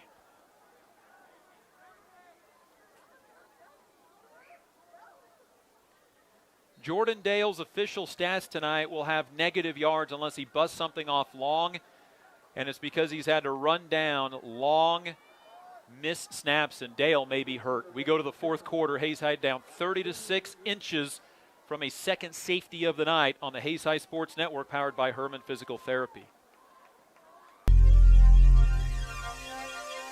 Get a great deal on internet, video, voice, and business services from the technology experts, Nextech. When it hails, when it pours, one thing's for sure. Roof Masters is who you're looking for. Bigger vehicle for a family trip or a car that gets excellent gas mileage for the next business trip? Book with Hertz Rent-A-Car on 8th Street in Hayes. Add Aflac Insurance to your company's benefit package at no cost to you. Call Sean Schwartz with Aflac Insurance. Hayes High School Athletic Booster Club. Proud to support the athletes of Hayes High School by providing items needed to excel on the field and court. Master Cleaners, dry cleaning, laundry, alterations, tux rentals, and much more. They have numerous pickup locations throughout Western Kansas to serve you. Eagle Communications, our community connected.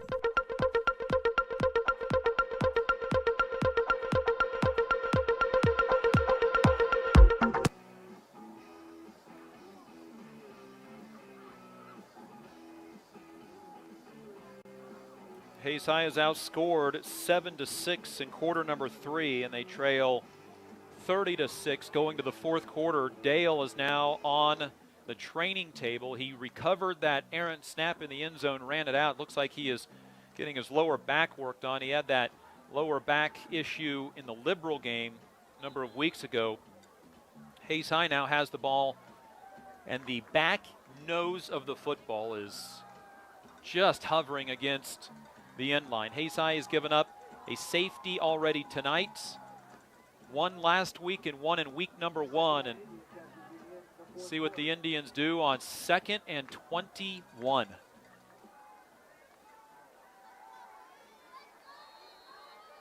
Indians have had a lot of issues, and a lot of them on offense have been self-inflicted. Out of the diesel package, Canick, the quarterback, with 3 in the backfield with him. He's going to roll out to the right now, pass deep. He's looking for Myers, who gets held, and they throw the flag! And a sarcastic round of applause from the Hayes High defense. It took number 3 for him to finally get it. It was intended for Myers. Myers, the tight end, is able to get the flag. Now, do they call holding or pass interference? Either way, the pass interference rule is not an automatic first down. If it's pass interference, it would be 2nd and about 5. But this is a long conversation by the officials. it would be the first penalty of the night. It is pass interference. Is the first penalty of the night by on Maize South. So Hayes will have second down and 5 from the 15.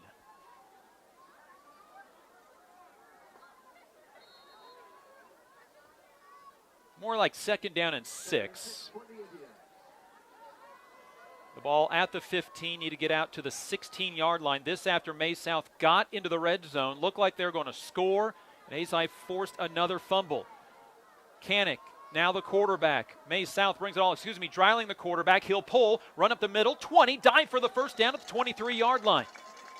They say his knee hit at the 22, still a first down on a gain of 7.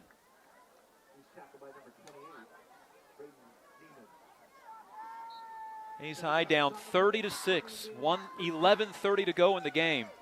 23 points given up in half number 1. Indians have given up 30. It's the most points they've allowed all year. Shotgun for Dreiling, steps back, looking down the middle for Beckman, and he can't reel it in. He bobbled as he was getting pressure from Britton Forsyth, and it's incomplete at midfield.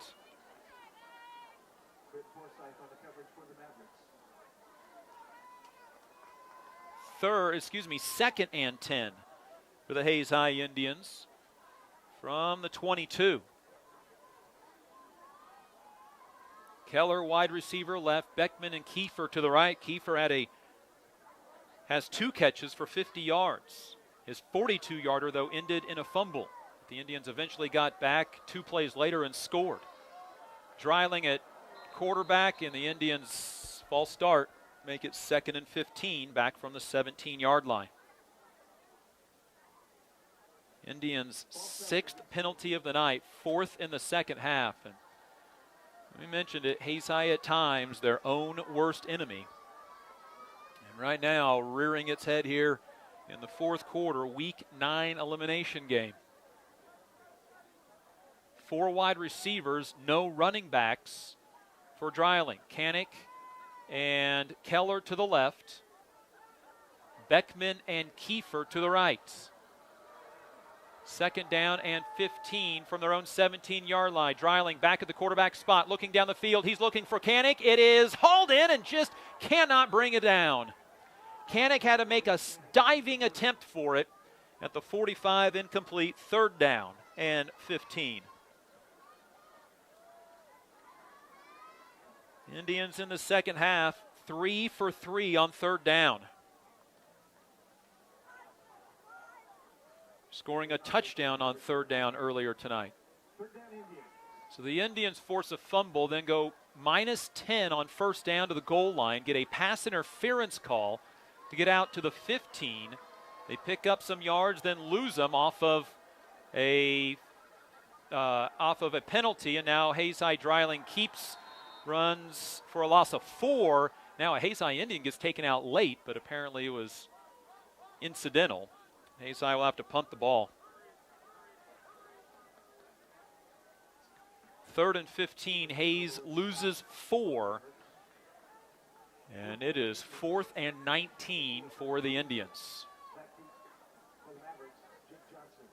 Hayes High's second half fumble, touchdown, and right now looking like punt with 10 to go in the game and the season. Kiefer, if he looks to his left, he probably can run for it. Gets off a nice punt, though. Johnson fields, and he fumbled the football. Hayes High wasn't paying attention, and Maize South will get the ball. Hayes High Gunners went nonchalant down the field, and when the fair catch was called for, they gave up, and Hayes High, the official initially indicates that Hayes High gets the football. I think the official pointed the wrong way, though, and he did at the 50.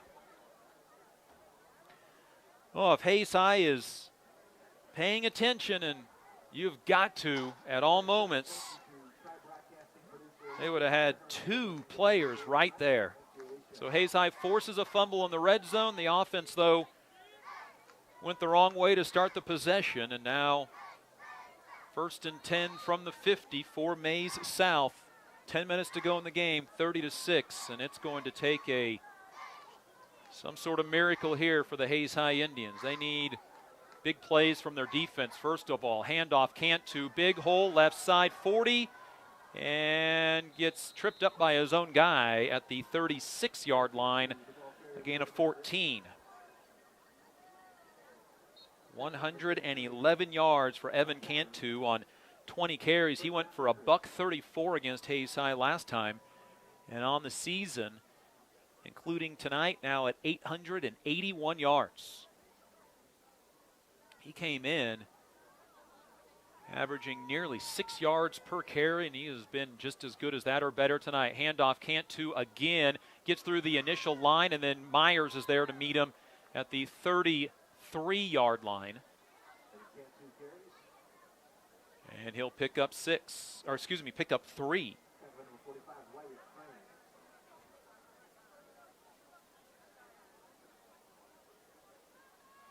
Again, Maize South, now they're going a little bit more tempo now. Last 2 times they tried to kill the clock, they fumbled the ball.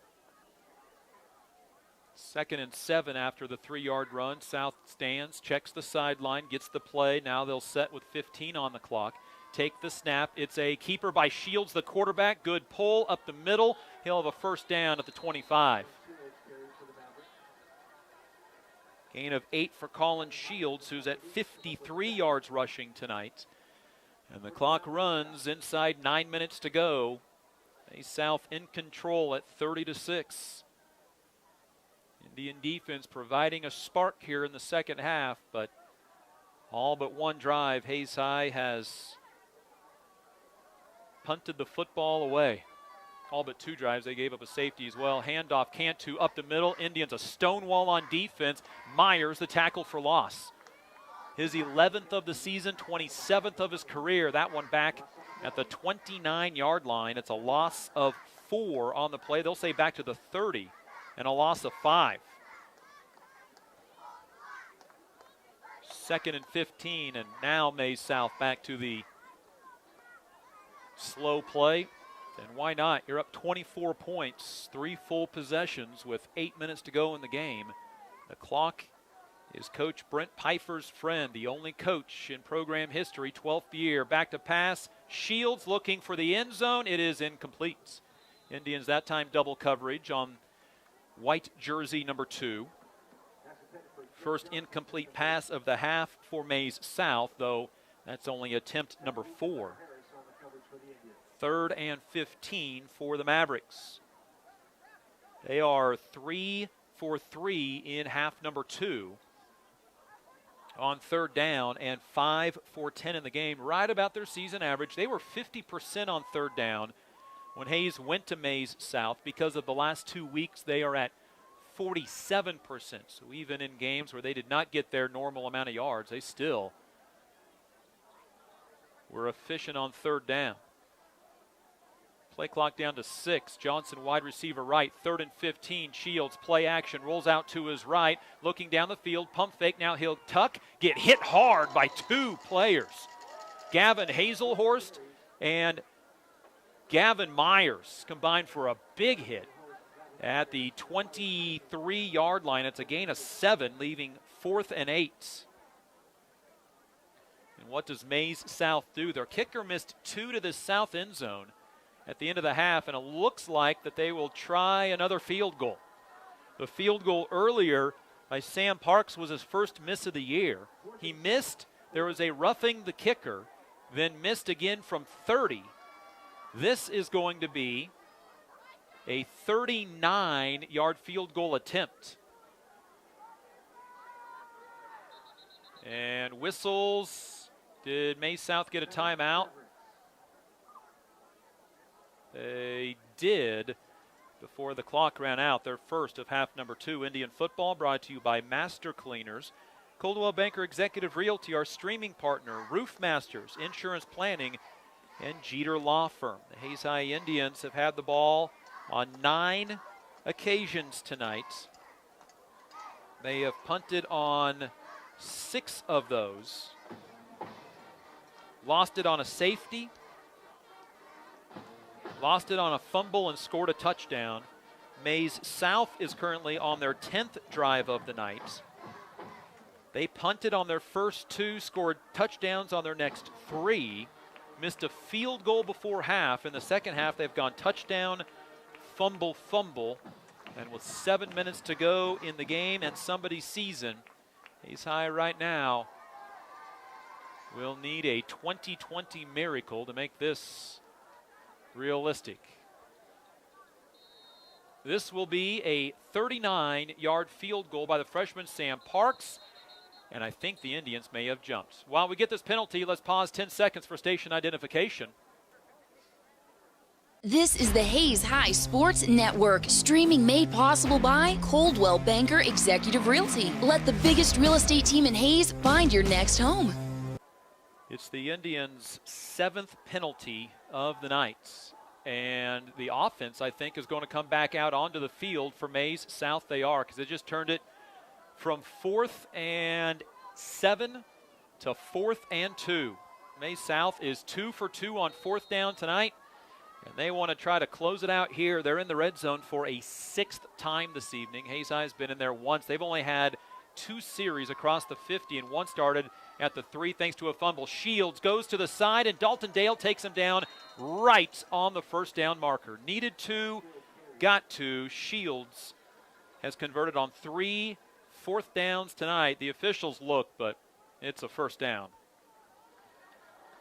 And the 5-yard penalty, the Indians' 7th penalty of the night, cost them a chance to get the football back with minimum damage.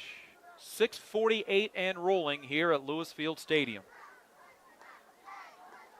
In the red zone tonight, the Mavericks 4 of 5, make that 3 of 5. A fumble and a missed field goal, and they did not convert. Handoff, Cantu dances behind the line of scrimmage. Indians miss 1 tackle, 2 tackles, and finally take him down at the 9 on a gain of 11. Excuse me, they take him down on a gain of 6 at the 9-yard line. 115 yards on 23 carries for Evan Cantu. Indian football tonight brought to you by Herman Physical Therapy and Wellness, Next Tech, and Midwest Energy. 6 minutes to go in what it would appear to be the Hayes High Indian season. Started with 5 straight wins, but looking like ending with 3 straight losses. And Gavin Myers blitzes and immediately runs over Cantu, who took the handoff for a loss back to the 11. A loss of 2, another tackle for loss for Gavin Myers, his 12th of the year, and now 28th of his career. 3rd and 6 coming up for the Mavericks. And while the tackle for loss hurts yardage, it doesn't do anything to hurt Maize South's feelings. They are up 30-6 with 5:19 to go. Fitzpatrick, normally a wide receiver, is now the running back. Cantu leaves the game. 2 wide receivers right on 3rd and 6 from the 11. Shields runs left, in some trouble, and he just will go down, but he went down inbounds to avoid stopping the clock. He'll lose a yard back to the 12. That's Shields, the quarterback. 4th down Mavericks. That is the 10th tackle for loss tonight for the Indians, and now 84th on the season. And Sam Parks, the freshman kicker who has had an interesting night tonight, now comes out for his second 30-yard field goal, this one again from the left hash. He was going to attempt a 39, but the Indians jumped off sides. This 30-yard field goal is good. So the Indians' penalty ends up costing them 3 points and valuable time off the clock. 4:26 to go in the game. Hayes High down 33-6 on the 30-yard field goal by freshman kicker Sam Parks, who's 1 for 2 tonight on the field goals. He's perfect 3 for 3 on extra points. If you're doing the quick math in your head on the 33-6 score, Hayes High gave up a safety for the game's first points. Indians were shut out in the first half, down 23-0. Maize South came out, went 12 plays, 80 yards. Took up almost 5 full minutes of the third quarter and established that 30-0 lead. The 33 points by Hayes High, by the Maize South Mavericks, is the most Hayes High has given up in any game this year. The 24 they allowed to Capon last week was the most they had allowed at any point this year. Veach back to return the kick, along with Jaron Kanik. They will stand at about the 10. Park's kickoff is high and angling towards the sideline. Over the shoulder catch by Dale. He bobbled and immediately will fall on the ball at the 19-yard line. So Hayes High will come back out on the field, and we see Jordan Dale back at the quarterback spot. He hit hard at the goal line after getting an errant snap. Hayes High from the 19 right to left with 4:26 remaining in their season, down 27 points. Shotgun snap for Dale, 3 wide receivers, play action pass. Dale hit, sack, no, got it off late to Dreiling. The play still alive at the 20, Dreiling at the 25, first down 30, 35-yard line, and pushed out of bounds near the 40. The play goes all the way out to the 38-yard line. It's a gain of 19 on the late pitch from Dale to Dreiling.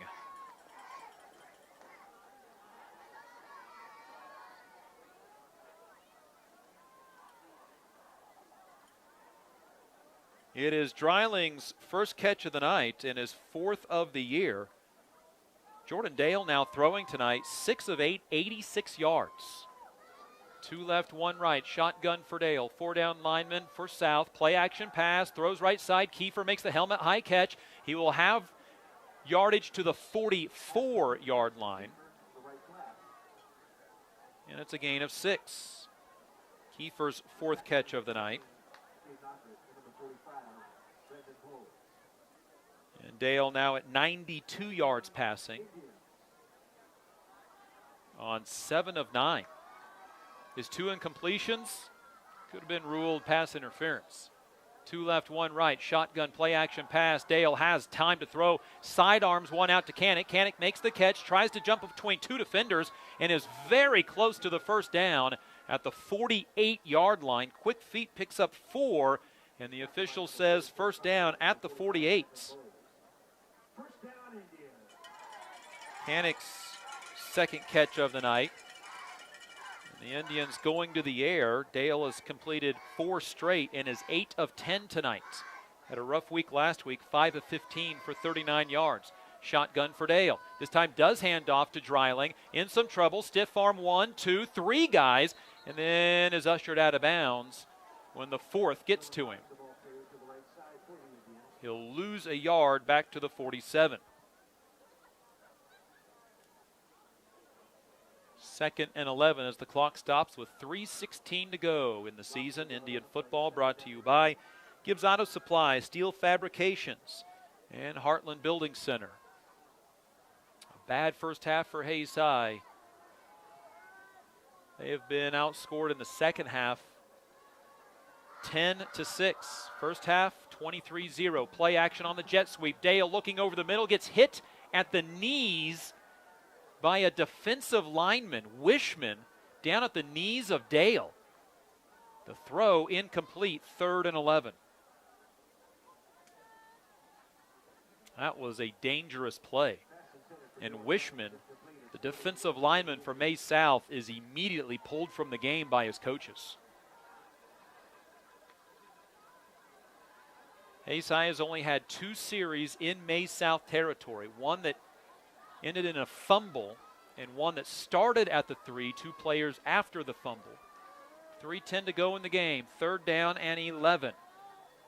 Hayes High 3 for 4 in the second half on 3rd down. 2 running backs run left side for Dreiling. Dreiling tries to cut it up the field. He's into Maize South territory, taken down at the 44-yard line. Needed 11, he got 9.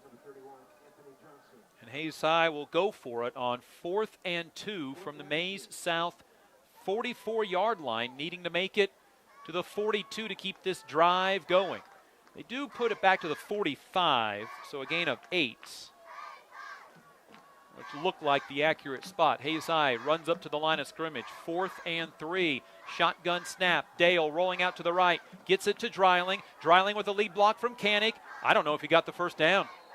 Dreiling hesitated, and I think they're going to give him the first down. Right on the line of scrimmage, or right on the gain marker. It was 4th and 3. Are they giving him the first down? They are.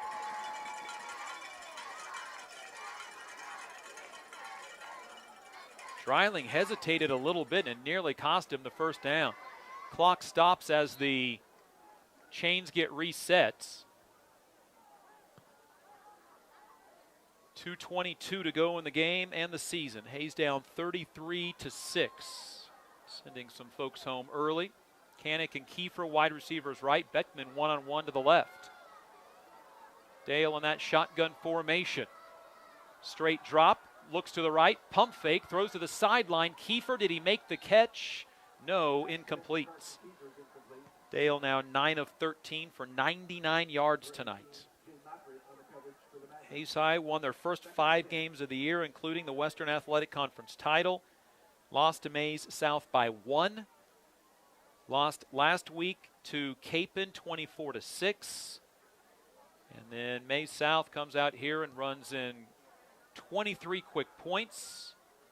And Hayes High is down 33-6. And there's a Maize South coach that is livid on the sideline right now at the White Hat. Shotgun on 2nd and 10. Play action. Dale in some trouble. Flips it out late to Salmons at the 40. Side set to the defender 35. Left sideline 30. Tackled from behind 20. No, stays on his feet down inside of the 15-yard line.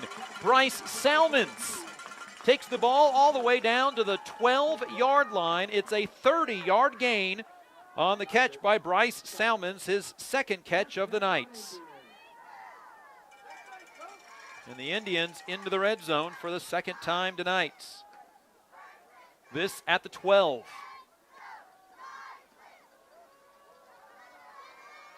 Shotgun again for Dale. 2 right, 1 left. Looks to the right. Over the middle. It is caught by Kiefer into the end zone. Touchdown. Hayes High Indians. Jordan Dale to Carson Kiefer from 12 yards out, and the Indians make it 33-12. For Carson Kiefer, touchdown catch number 2 on the season, the 3rd touchdown throw-in by Jordan Dale this year.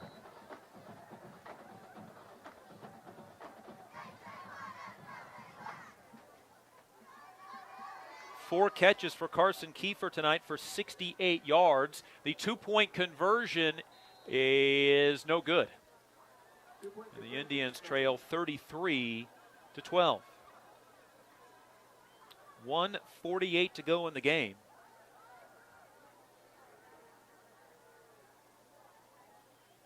Dale to Kiefer on the touchdown, and the Hayes High Indians will onside kick here with 1:48 left. Indian football brought to you by Hayes Kalon and Discount Siding. Big thanks to all of our sponsors throughout the season. Something we say at the end of each sports season, it's thanks to the sponsors that we're able to travel to the games. We're able to bring you all of the sports that we can. And once again, big thanks to the sponsors in a year that has been uncertain. Would there even be a football season? Turns out, yes. Final as Wichita Heights scores a kickoff return that ends up being the game decider midway through the 4th quarter. Wichita Heights down 14-0 at halftime, wins 28-22. The 8 seed moves on. Heights now 5-2. Andover ends their year 5-4. What a year for Andover. They took on a game late against Hutchinson and won. That's Hutchinson's only loss. Last week they beat Goddard, who's only lost twice this year. The Indians, Jack Fields will attempt an onside kick. Indians have been close twice to recovering an onside kick. This one takes a high bounce, and it's a live football that Gavin Myers goes up and gets. Did the Indians receive it? The officials confer. It looked like Gavin Myers went and got the onside kick, and they did. It is recovered by the Indians. And they will have the ball with 1:46 remaining. Oh, and the Indians have a player down. That is Gavin Myers, who received the onside kick, went up and took it away. Great second bounce. And the Indians force a turnover on Maize South. It is the third fumble by Maize South, so they have turned the ball over 5 times against Hayes High this year. They have 9 turnovers all year. 5 of them against Hayes High, so the Indians get the ball back at the Maize South 49, 1:46 to go, and a full complement of timeouts. Shotgun for Dale. Play action pass looking for Beckman. Beckman getting held. Are they going to throw on an interception? They got to throw a flag, right? No. Beckman getting held as he's running down the field, and they will not throw the flag.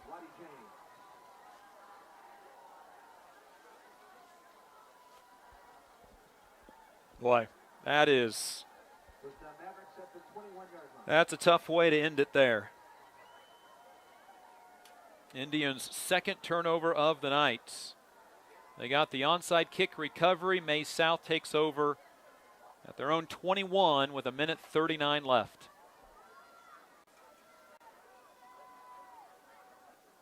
They got the onside kick, went for the home run ball. Looked like Beckman was getting held as he was trying to break away.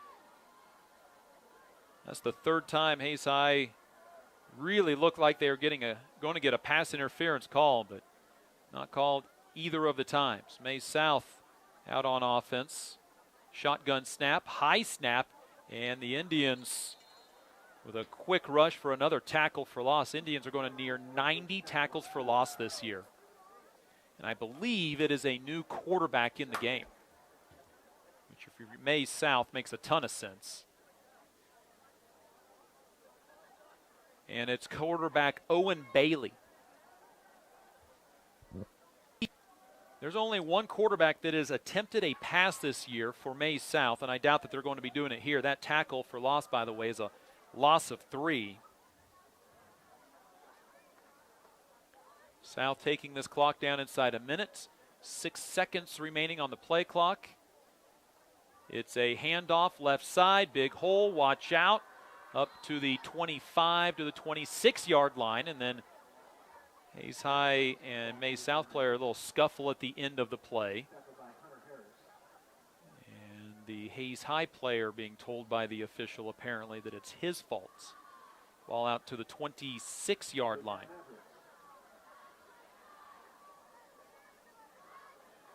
Gain of 8.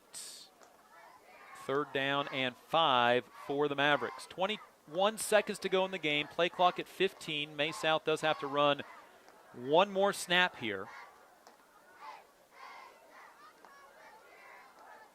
Shotgun snap, a knee for Maize South, and that will be the season. Hayes High has their year come to a close in week 9 of the football season. The 6th seed going down in the west half of 5A. 33-12, Maize South with a 23-0 lead by halftime. They made it 30-0 on their first drive of the second half, and the Hayes High Indians end up with the loss by the final score of 33-12. Maize South as the 11th seed.